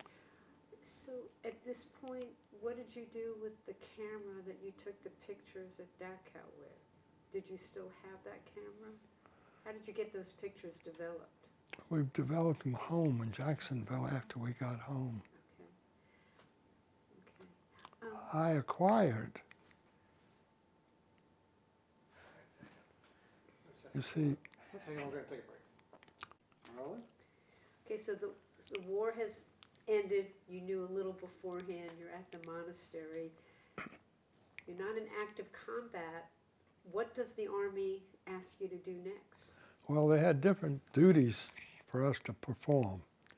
So the first duty nearby was a former Austrian Army stockade. They had filled it with German SS officers, prisoners. We had to guard 24/7, walk around the stockade, guard duty, which we were not happy soldiers that we had to do this because there were snow days and we had to walk around in the snow guarding the prisoners, and they weren't interested in escaping because they were getting good treatment, food, you know. So that was the first duty we had to perform. Then we would take very early in mornings, we would take those SS prisoners up into the mountainsides.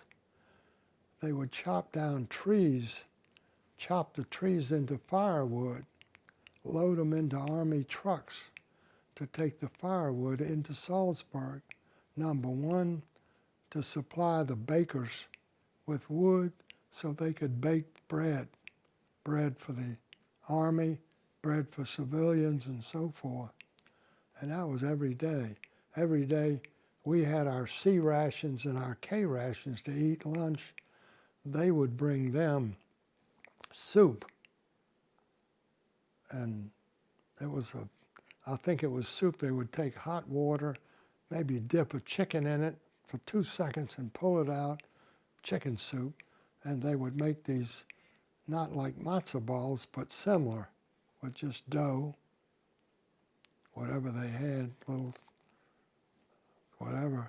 And that's what the prisoners had every day for lunch, was that hot soup. Were you involved in any, I think you had mentioned about screening people who were trying to leave the country? Well, when we were stationed at Kufstein, Austria, every train going and coming had to go through Kufstein to get to Italy, Switzerland, France. So we were given orders to go there every day. We had to take turns for guard duty.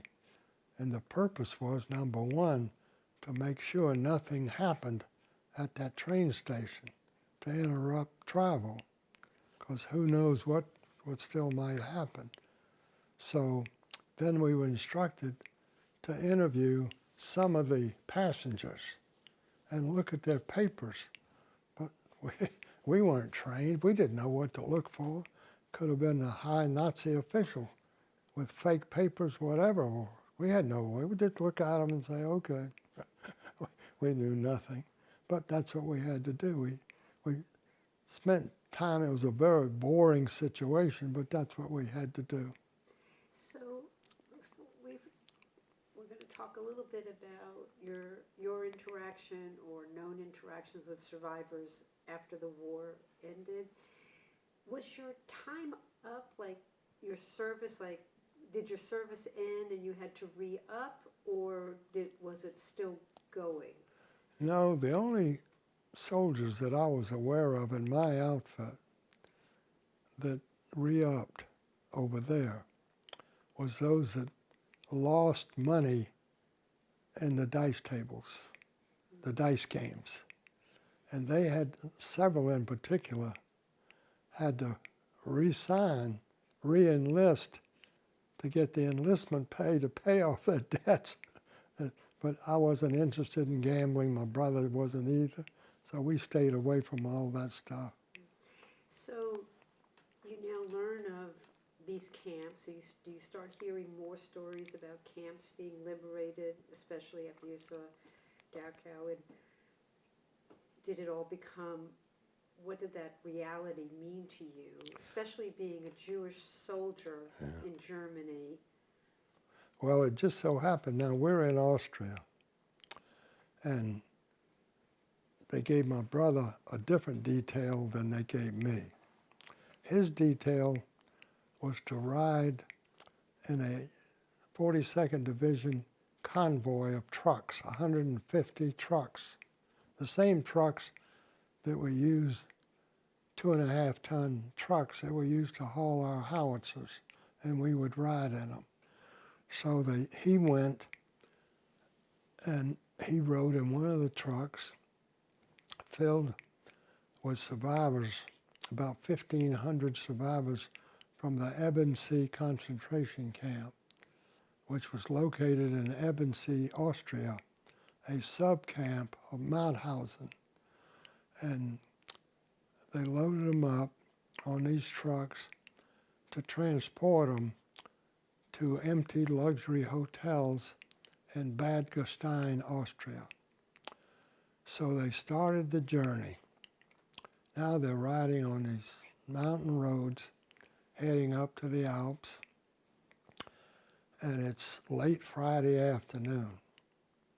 Mountainous area. Suddenly there's a lot of noise on every truck. They had steel floors, metal floors. So you could easily, with stomping your feet, shoes, you could make a lot of noise, and some of them would pound on the cab of the truck to get the attention of the driver and the, like my brother sitting with the driver. So all the trucks stopped. What's the noise about? So when my brother came back, he told me all the details of what happened. Very interesting. He said, when the trucks all stopped, these survivors all got out of the trucks. They got on the side of the road.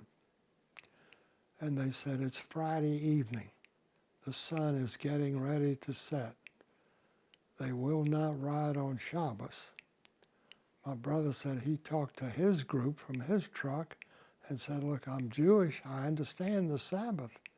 But what you all been through, another 30 minutes or so, we'll have you in these nice hotels, hot baths, good food, clean clothes, showers, baths, whatever. And nope, they refused to ride. So the military authorities brought out field kitchens to prepare food, gave everybody blankets.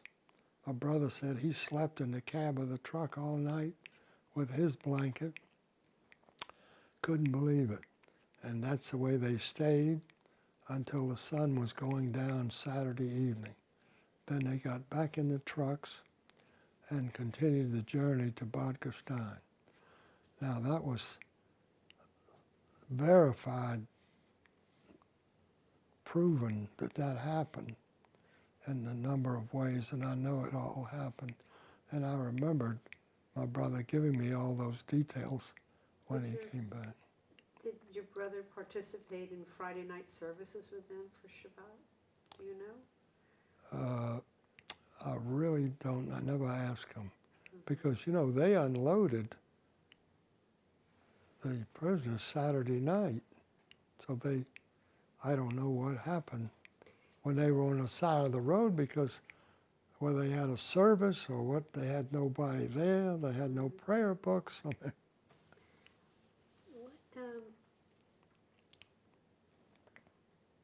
What did you know, did you have any other encounters while you're still in Europe with survivors there? I know you did in the U.S., but while you're in Europe in your Army capacity, did you work with survivors to resettle them? Did you help with translation? Did you do any of that material? No, the only incident I had was, it just so happened, in the same village of Bad Gastein, where these luxury hotels were. Before the war, I might mention, these hotels were among the most famous spas in Europe. We had, in the basements, they had individual baths, not bathtubs, but you would step down into them and stand up. The water was piped. They claimed it had radium in the water they piped in from inside the mountains. So people would come there before the war from all over the world for these health baths. So whatever ails them. So during the war, the Germans used those hotels, convalescent facilities for wounded German soldiers. So they kept all the civilian help there. So it so happened after the war, I was accepted to be on the division football squad. We stayed in one of those hotels, well, several of them for the football team, but the one I stayed in. So I experienced those same baths, because every day after practice, that's what we would do. We'd take a bath. They even had these German female civilian masseuses that would give us a massage and a rub down after. It was great. And we had civilian food. I mean, that was the best 4.5 months of Army service I had. But anyhow, so one day, my roommate was not a member of the football team. He was an equipment manager. And he and I were walking around Bad Gastein, and 3 or 4 of these survivors came walking towards us. How did you know they were survivors? Did they look gaunt? How did you know that they were? No, but I knew that they were present at some other hotels. Mm-hmm. I was aware of that. And they came walking towards us. Plus, I already knew one of them. And in a minute, I'll tell you why I knew one of them. But anyhow, so as we met, I spoke to him in my best Yiddish-German combination. Just greetings, and glad that they made it, they survived, and that was it. So my roommate, as we walked away, he said, well, I guess Hitler didn't get them all. Right. Or he didn't know I was Jewish, Right. so I told him he insulted me. And I know you talked to him about that Yeah. afterwards. How did you know this survivor? How did you know this person? You said you knew one of the people. Yeah, because what happened was, this one person, he was a man that would come to our hotel once a week because he knew that we had our weekly quota. We could get 1 carton of cigarettes, which contained 10 packs. A carton was 50 cents. Each pack, that meant each pack only cost us a nickel. We could get 2 candy bars, 5 cents each. We could get a bar of soap for 5 cents. He would come with an empty suitcase, offer us money to buy whatever those items that we would sell him. My brother and I, we didn't smoke. We were happy to sell him the cigarettes at whatever he offered us, because that's how we got money to send home. So he would take, every week he would fill that suitcase with this merchandise. He would get on the night train to Vienna. Vienna, you had a French army section, British army section, Russian army section, American army section. he went right to the Russian section. Those were the best customers to buy those items. He would come back to Bad Gastein, repeat that process every week. So that's how I knew who he was. How did you communicate with your parents? Were your letters censored? Did you tell them about your experience at Dachau while you were still in Europe? It was all letter writing. You see, during combat, till the war ended, we could not write any details about anything that happened the 2 weeks prior.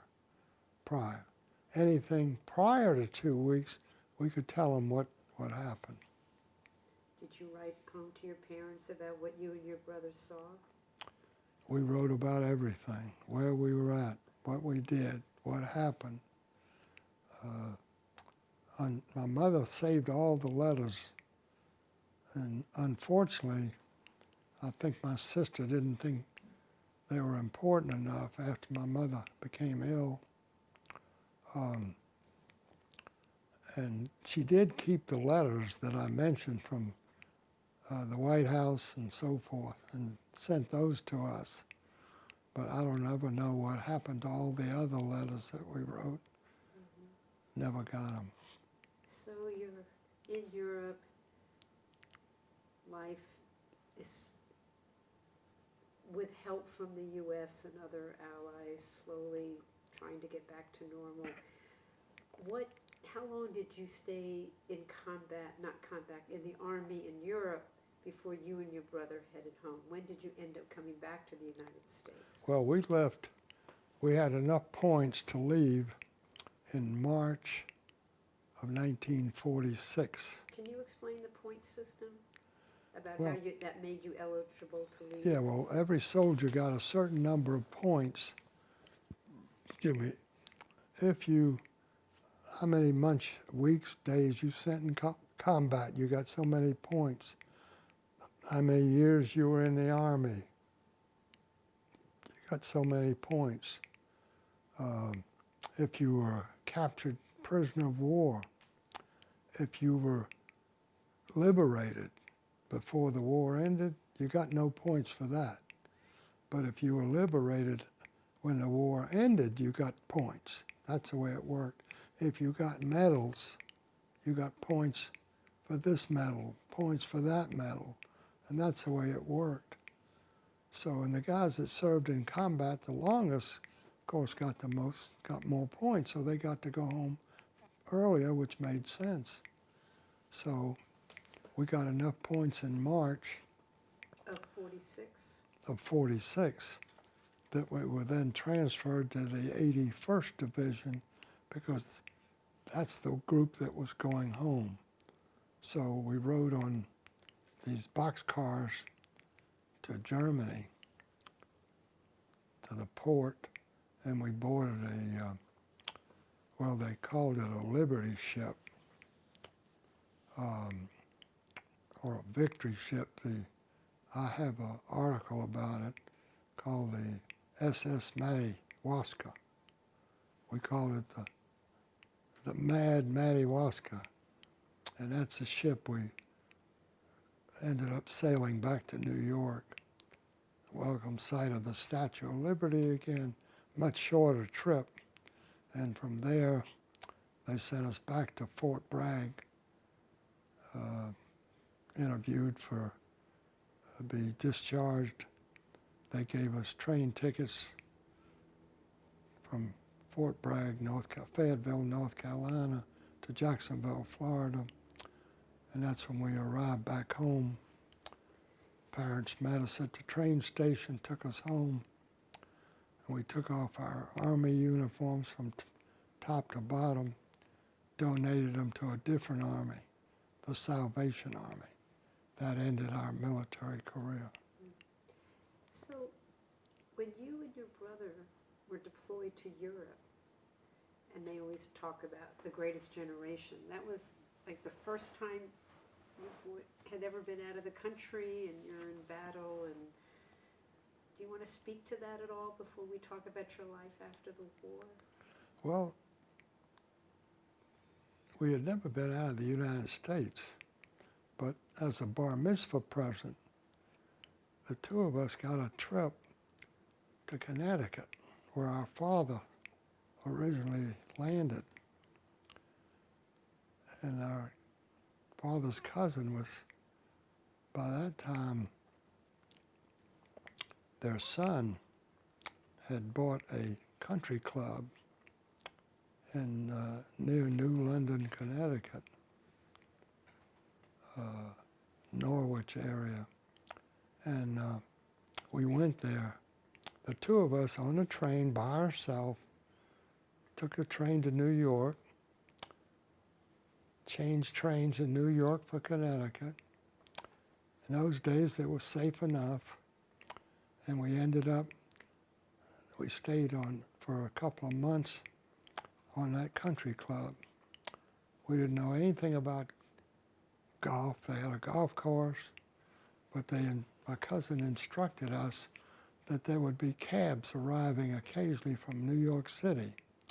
Most of the time, there would be a couple of elderly ladies, widows, whatever, sometimes golfers.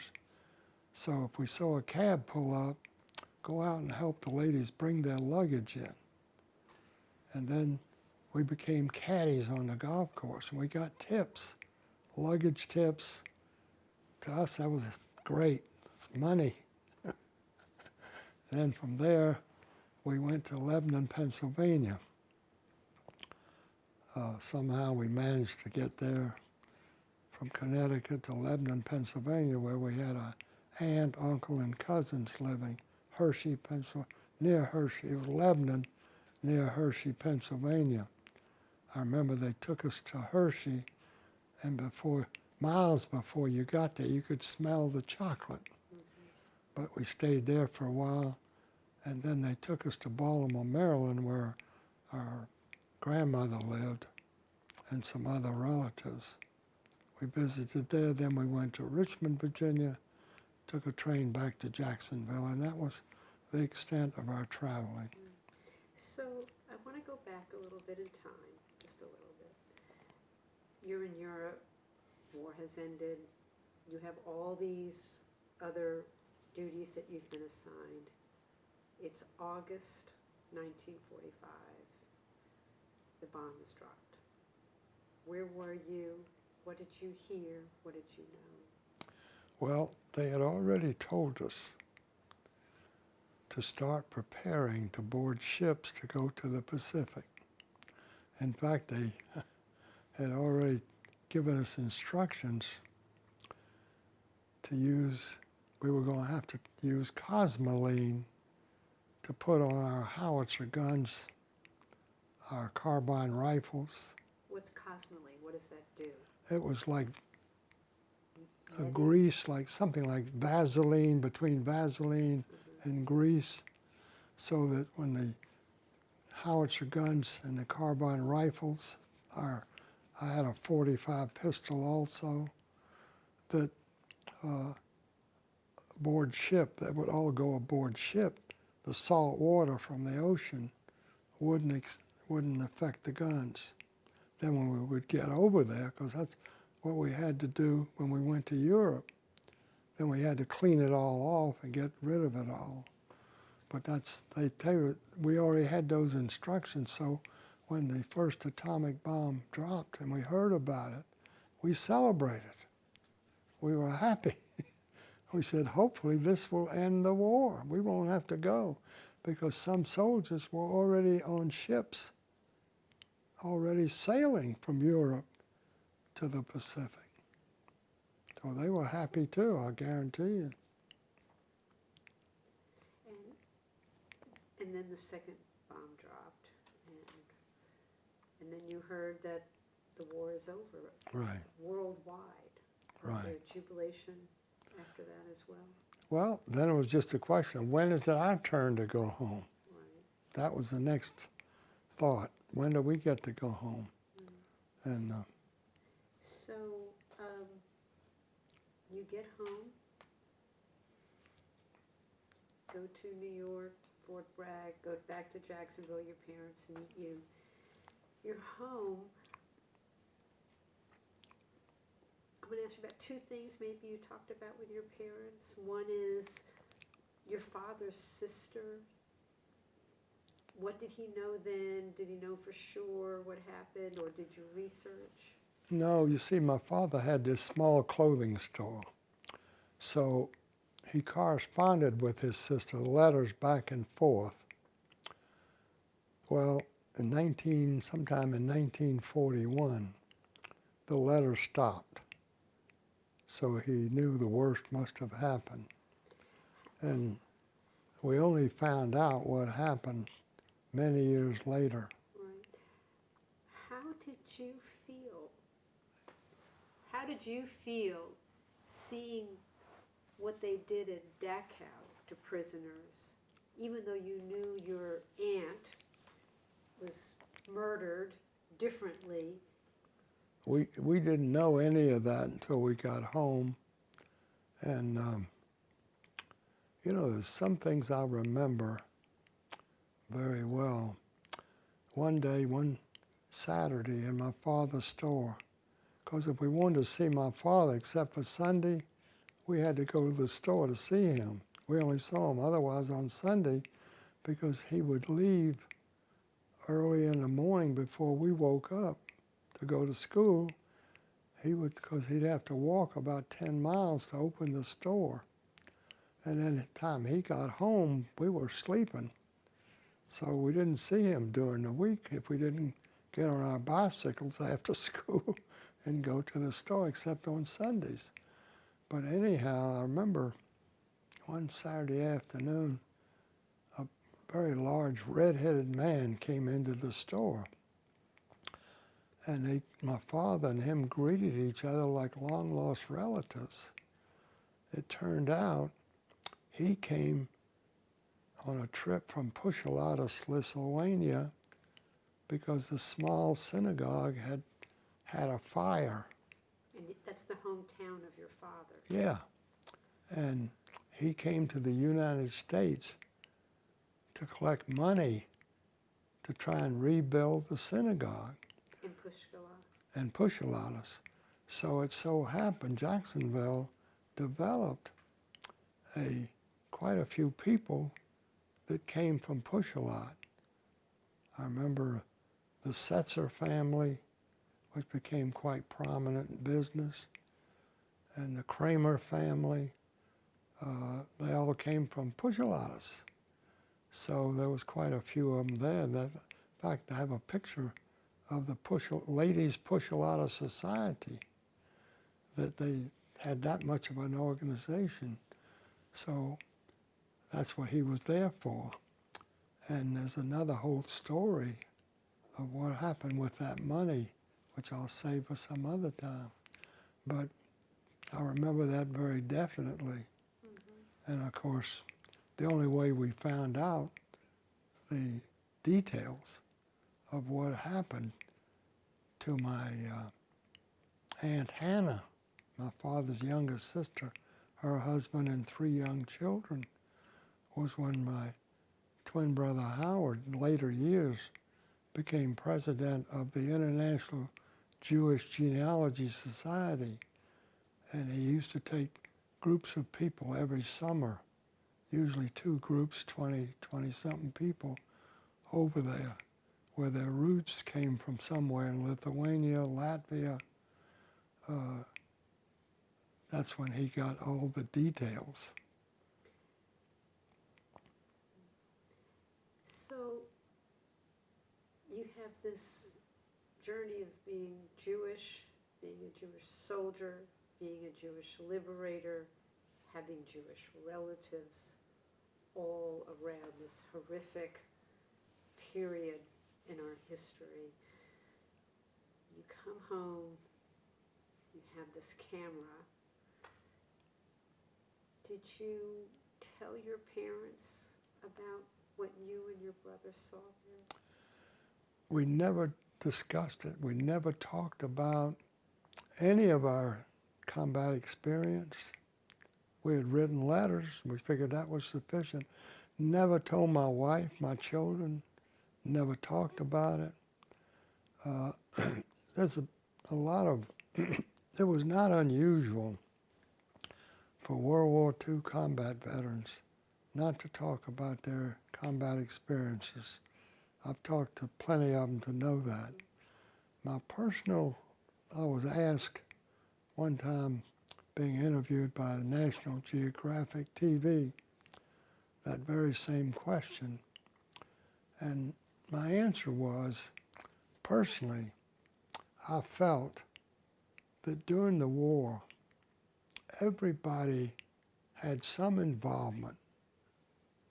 Even those that were not in the military, they worked in different factories making war materiel, or they worked for the Red Cross, or they worked for the USO. They did something, or they sent care packages. They had their own stories to tell. So they don't have to hear my stories, because maybe I'd rather not hear their stories. The war's over, it's done, it's through with. Hopefully that's the last war, and that's the way I personally felt. I'm going to come back to your business in a moment, but you and your brother started speaking. So at some point, you made the decision to start sharing. What was the pivotal point that made you and your brother say, now is the time? Well, in my case, my now is maybe 13 years ago. When you were a young 86-year-old. When I was invited as one of 14 liberators to go to Poland on the International March of the Living. And it was such an emotional experience that when I got home, I said, now I have to start talking about it. Got to go with my brother. He couldn't go because he wasn't able to at the time.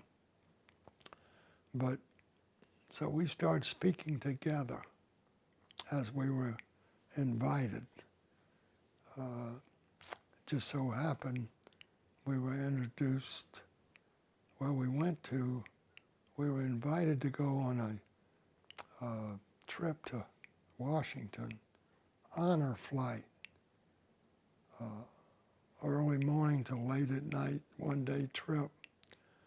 And we came back, and this one female on the trip said she wanted to introduce us to an organization here that we might be interested in, the World War II Roundtable. So she did, and we joined it, because we were not joiners, too involved in business. So anyhow, we joined it, and they invited us to speak about our experience, and that sort of kicked it off too. And this one woman in part of the organization, she was a publicity chairman, so she started arranging for us to speak to a lot of churches, different organizations, and that really got it started. One thing I learned talking to different churches was, for the most part, they heard about the Holocaust, but they knew no details. And that was based on questions after the presentation and even afterwards, when they would come up to us and ask us certain questions. They told us that they heard about the Holocaust, but details were lacking. So you also speak to high schools, A lot of Jewish high schools. and non-Jewish, and they say that how do they react first? I have a second question. Well, you know, these were high school seniors, history students, different high schools. And one Jewish high school, the rest were not Jewish high schools. And after a while, the questions were the same. I knew what to expect. And then when my brother got too ill, I did it solo. And but the questions became the same, such as, being Jewish, how did you feel when you walked into Dachau prisoner camp? How did you feel when you saw these dead bodies? I mean, the answers became the same over and over. it was easy to answer them because we knew what to expect. I knew what to expect. Then this woman also hooked me up. Emory University had adult education classes. She hooked me up with that. I used to speak to some of those adult education classes and different civic organizations and on and on. It still goes on. You know, today they say that the young people know less and less about the Holocaust, the surveys say. How do you feel about that as you continue to speak? Does that speak to you at all? Does it inspire you to speak more or to different groups? Well, I enjoy speaking to wherever I'm invited. And there's hardly a month go by that I don't get another invitation. And my closing remark is usually the same. And I was asked when I appeared on the National Geographic TV program, they asked me the same question in ending the interview. Did I have anything further to say? And I said it, and they used that to close the program. So I've used that in closing my presentation most of the time. And my remark was, I hope and pray that the people that hear my voice and their offspring outlive the offspring of the deniers. Period. Thank you. I'm going to go back to when you and Howard started your business. You started off in housewares and then you went to what? Furniture. Furniture. And you had a special employee. Do you want to talk about that employee? Yeah. We actually went, when we got back home, we immediately went back to college to try and finish University of Florida. And in our senior year, our older brother was not in the military because he had a medical problem, surgery, and he was 4F. So he went to work during the war with our uncles in Virginia. They were in the house-to-house business. So he came back to Jacksonville when we were seniors in college. And we decided, the three of us, to start this house-to-house business while on weekends when we would come home from college. So, And house to house is housewares? well, things like pots and pans, Okay. Rogers silverware, blankets, linens. It so happened those kind of items were all on a quota. You couldn't get them.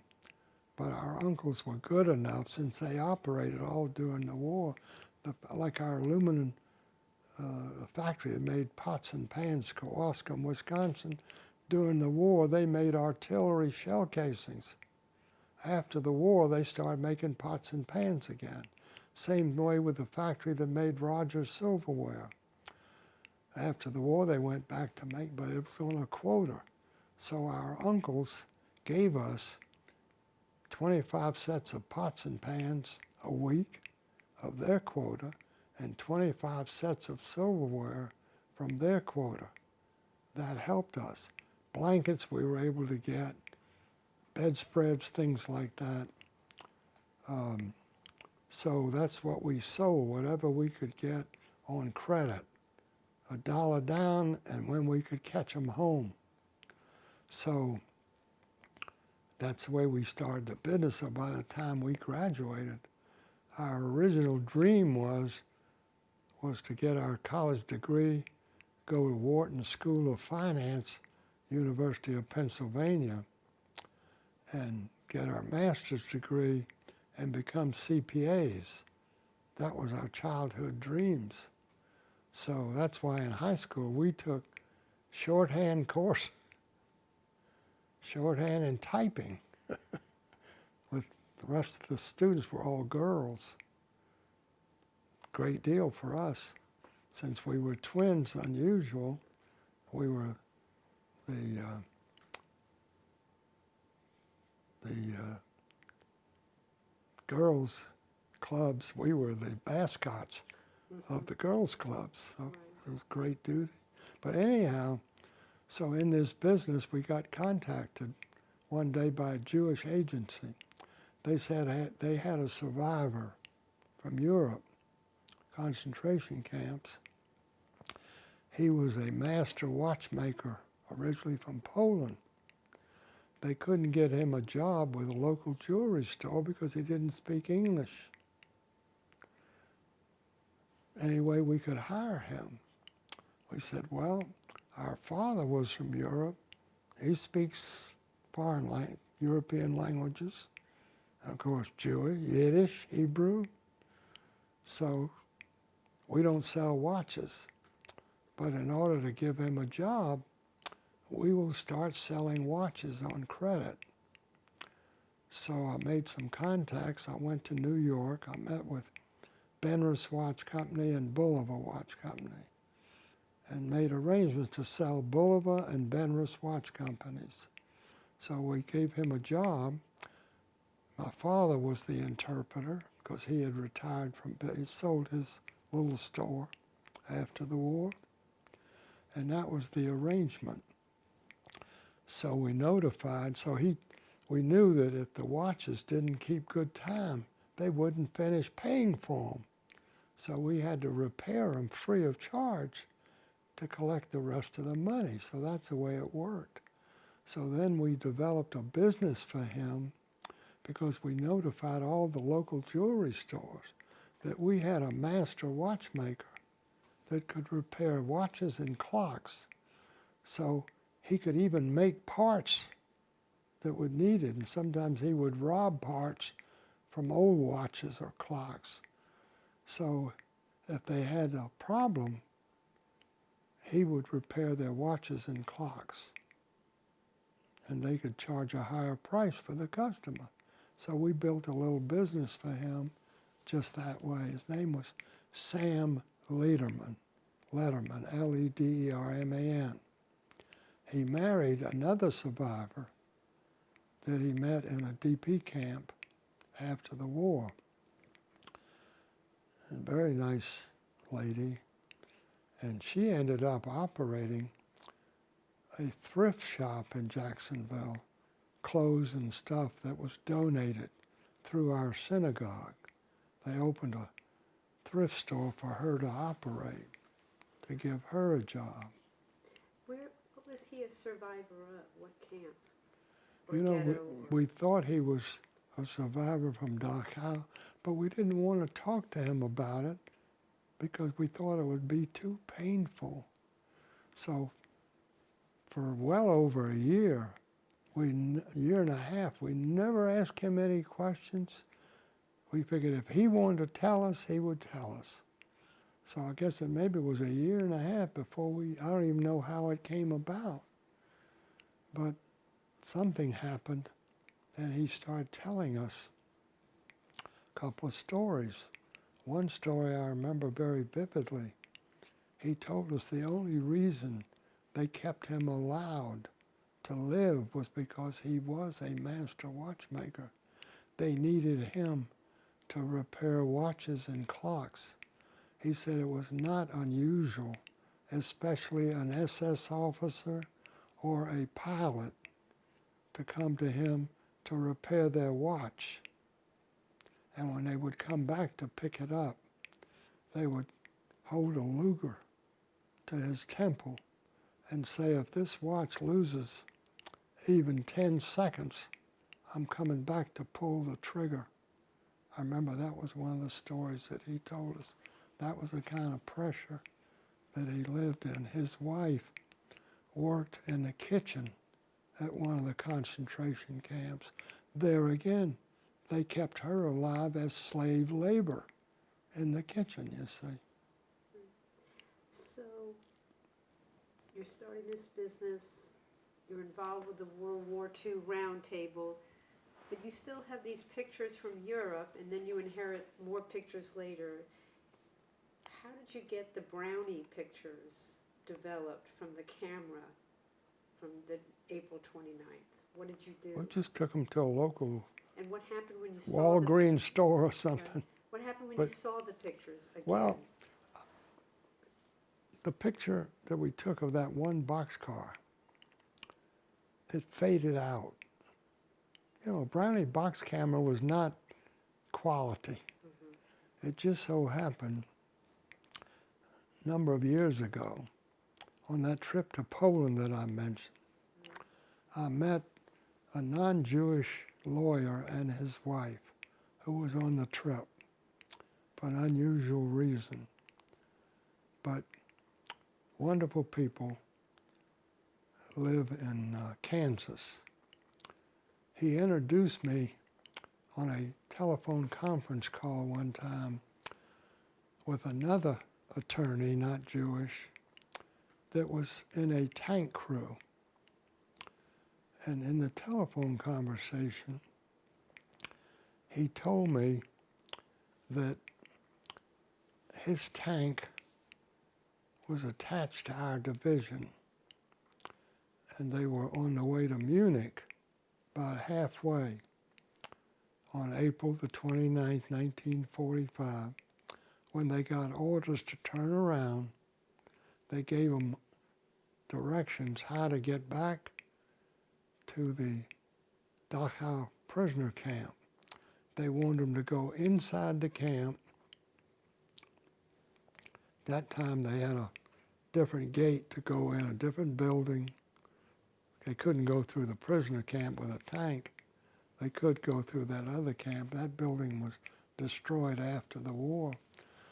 And they were plan on spending the night inside the camp. So he also told me he was supplied with an official Army camera and plenty of film to take combat pictures from his tank. So he said they arrived inside the prisoner camp about 4:30 that afternoon. He said by 5:30 he decided to start taking pictures. So he took the same identical picture of that one boxcar with the leg hanging up, much, much better quality. He took pictures of the dead bodies inside 3 or 4 more boxcars. Pictures, several pictures of dead bodies inside several buildings. I asked him, would he send me those pictures? He emailed me all those pictures. I didn't use all of them, but I used some of them in my presentation, and they're very quality, clear, excellent pictures.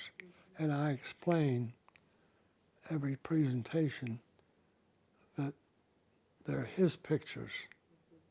The only one that I took of that same boxcar faded out. It's still there, but it's not quality.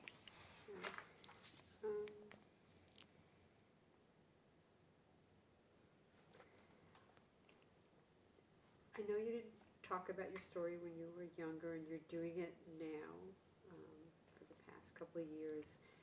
Have any of your children or grandchildren attended your talks and heard you speak? Oh, everyone, not every one of them, but quite a few of them. And what do they say to you? What do they share? Well, they just tell me they enjoyed it, and they learned a lot. And my son started a few years ago on his computer. He started putting all the stories, all the pictures, the various commendations, whatever, articles, on his computer. He called it the stories my father never told me. And he's building it up. He's 200 and something pages now, all on the computer. And so it's something good. He has a very large box that he keeps a lot of these various pictures, articles, everything. He keeps it all in there. So we have things like our coming up in November, our 75th wedding anniversary event. friends, relatives, out of town, whatever. And we'll be showing some of those pictures. So I know we've talked about you going back for March of the Living. Were there other commemoration moments or places you traveled to revisit the past in Europe alone or with Betty, your wife, children? Well, yeah, over the years after the war, we went back to Europe on several trips, a number of trips, for one reason and another. One in particular, which stopped me, if you prefer, but when we were in Wingen sur Moder, they told us there was a glass factory there, strictly off limits. No one would be allowed to go in there. And they told you that that was the Army telling you that? The when you were Army, in, right. In the armed forces? No soldiers were allowed to go into that glass factory. So we just knew there was some kind of glass factory. Well, some years after the war, my brother was living in Atlanta. I was still living in Jacksonville. He called me, he said in the Atlanta paper, there was an obituary column. Famous French crystal maker, Henri Lalique. Lalique Crystal had just died, and he was going to be buried in the family cemetery plot in Wingen sur Moder. He said that glass factory must have been the Lalique Crystal Factory. It so happened both of his wife and my wife, by that time, not knowing any of that, were collectors of Lalique crystal items, my wife especially. So he said, why don't we arrange a trip and go on that trip and surprise them and take them to that factory. Was it during the war that I think you shared that some of the boxes were labeled with your names and held in that warehouse? Is that right? In the Lalique factory? Were any of them labeled with your names? No. You went back for the 75th, 70th. 70th for March of the Living. Did you also go to some event in Lithuania? Well, I went to the March of the Living in Poland. Right. Then I went to the 70th anniversary of the liberation. They had to cancel the next one because of the pandemic. I was invited to the latest one this past April. There again, same as previously, they were going to pay expenses for myself and any companion. But I had to turn it down because I have to sort of help my wife with her medical problems. Why was it important for you and your brother to donate these artifacts? You've mentioned several to the United States Holocaust Memorial Museum and locally to the Bremen Museum. Why was that important for you to do that? Well, because I think it's important for future generations, future researchers especially, to have access to those kind of things. And like the Holocaust Museum in Washington, they will only accept originals. They will not accept copies because they explained to me that copies can be changed. Originals can't. The second and the letter from the War Department, the third letter from my brother's division, I have a relative that has the originals that were sent to my brother from my sister. Fortunately, she sent me the letter and the envelope from the White House. So I had the original of that. But all I could do was offer copies. He refuses to release them. He would only give me copies of the second and third letter. What will happen when he's not around for those? Well, he probably thinks if he lives long enough, it'll be worth something. But I don't look at it that way. So I still haven't been able to convince him to donate the second and third letters to the Holocaust Museum. I might be successful someday. Does your sister is your sister talk at all? I mean, she didn't go through what you went through, but does she ever talk about what things she has that might be donated or that she got from your Well, we mother? really haven't discussed it. Mhm. She's aware that I do some of these presentations, so forth and so on, but, and she just turned 94. She doesn't want to travel anymore. Same thing my mother said when she was close to 100.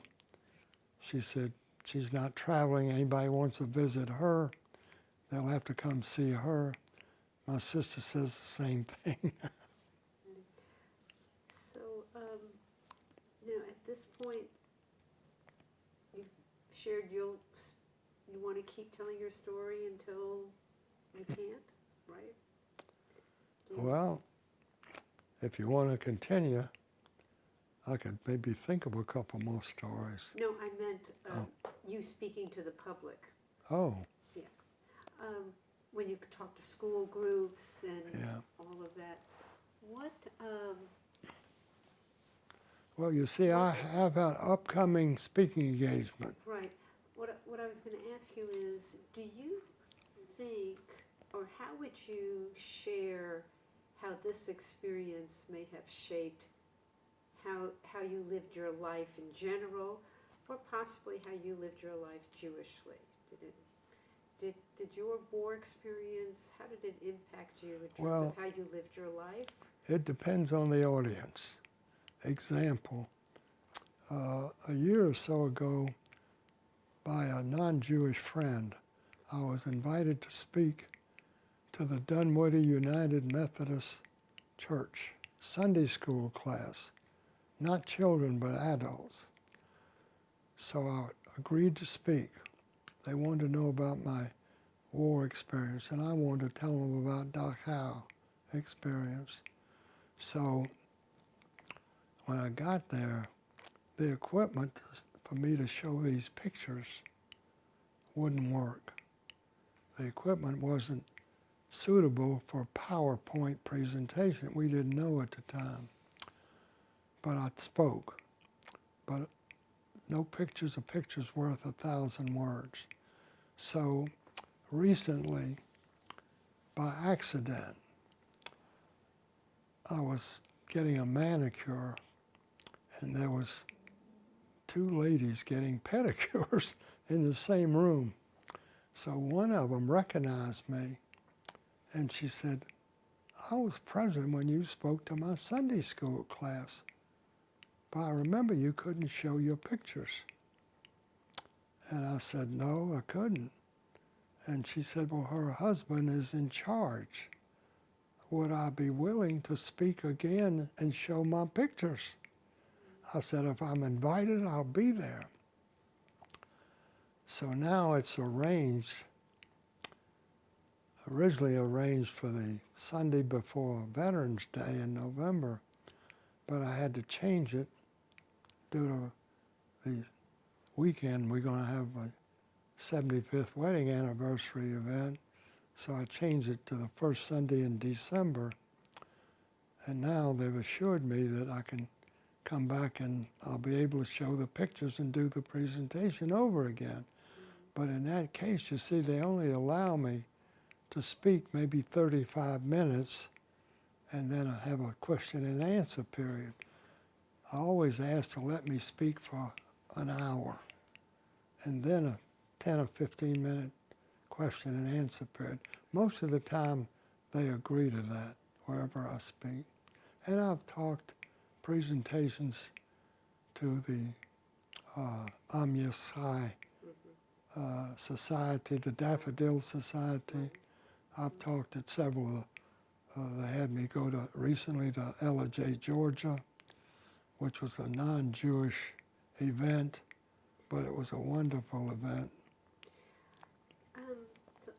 So as we close up, I just want to get your take on the World War II council, I think it's changing its name, or roundtable, I think it's changing its name, and why you do that and why you think it's important.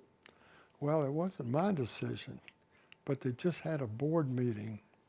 And why do you think the whole roundtable is important? Well, I think the whole round table is because the history of it is to remind people and teach people about what happened in World War II.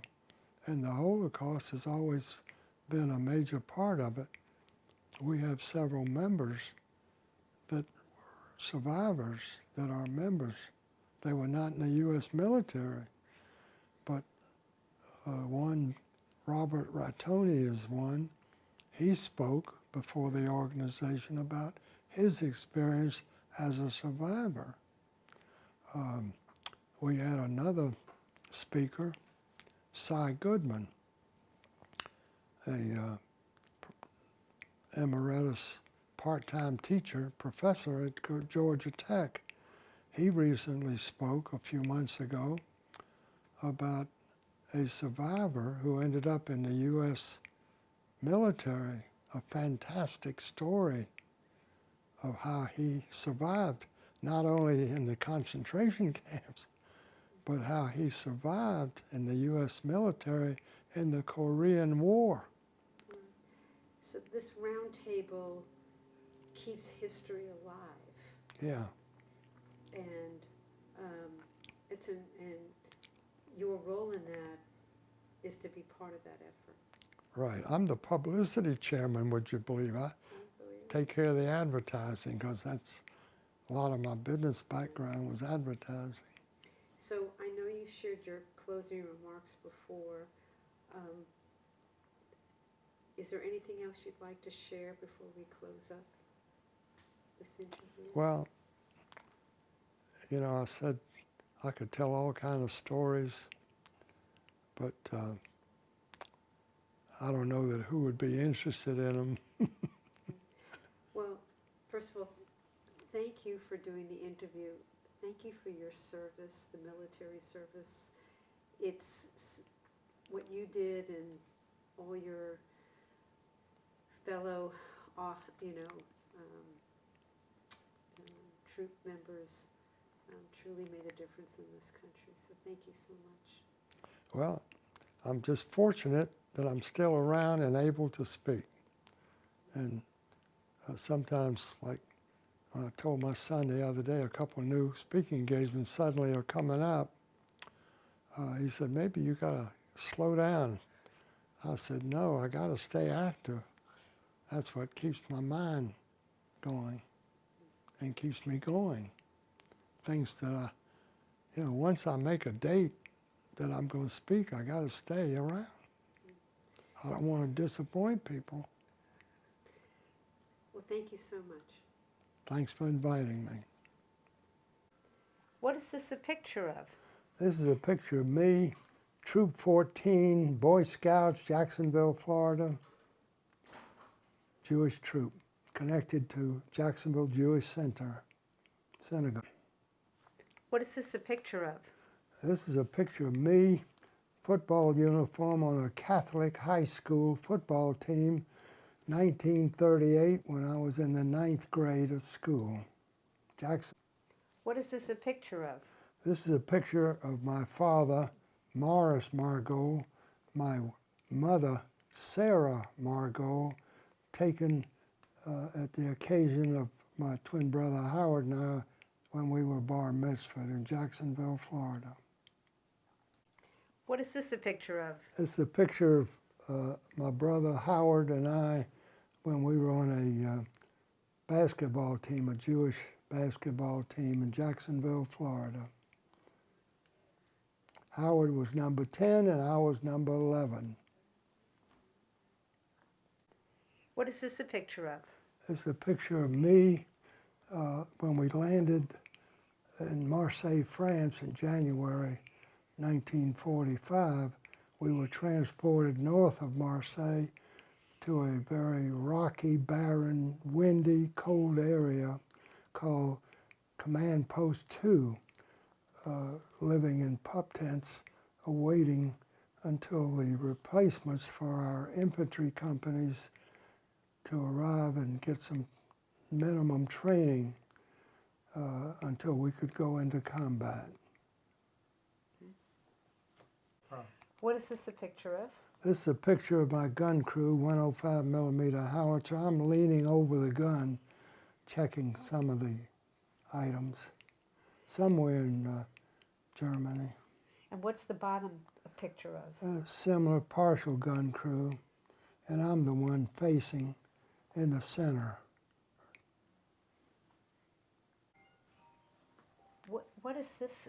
What are these items? These items, first of all, is my dog tags, which you had to wear at all times for identification purposes whenever needed. The other item is the Army pay record. Once a month you had to stand before a clerk and you had to recite your name and your Army serial number. If you couldn't remember your Army serial number, you wouldn't get paid. So you certainly remembered it. I remember mine to this day. And what's unique about the dog tags in case Well- somebody needed to know something about your faith? Well, it had the letter J on it, meaning that I was Jewish. I'm pretty sure the Army later changed that to H for Hebrew instead of J for Jewish, but I don't know if that made any difference or not, especially those Jewish soldiers that were captured by the Germans. So what are these pictures of? This one? Well, one picture is that's a chow line, I believe, after the war. And the howitzer gun is near Munich, May the 1st, 1945. We had snow, as you can see. And that picture is the damaged airplane near the Siegfried Line in Germany, France. What is this picture? This picture is the inside of a railroad boxcar, which was home for myself and one other soldier. We were riding shotgun on a trainload of hopper cars filled with wheat, grain from the U.S. or Canada, to ride from Genoa, Italy, to Salzburg, Austria, to supply the grain for purposes of local bakers to bake bread for civilians and military alike. What are these two pictures of? Well, the center picture was a half-sunken German ship sunk in the harbor at Genoa, Italy. And the other picture on the far right was an American ship. It was a coal ship that came to supply coal there again, the port of Genoa, Italy. Myself and my fellow soldier, when we found out it was an American ship, we went aboard and had a dinner that night on that ship. Tell us about this hat. Well, this is a cap that I acquired some years ago, and I usually wear it at my various presentations. And it's the best I could come up with because I never kept my original Army caps.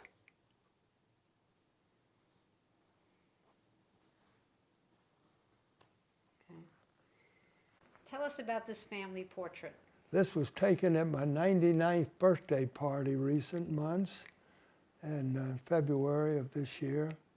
I have three children, a son and two daughters and their families, their children, 8 grandchildren, a couple more in a picture that we're expecting to join the family probably next year, and 3 great-grandchildren. All 3 are girls.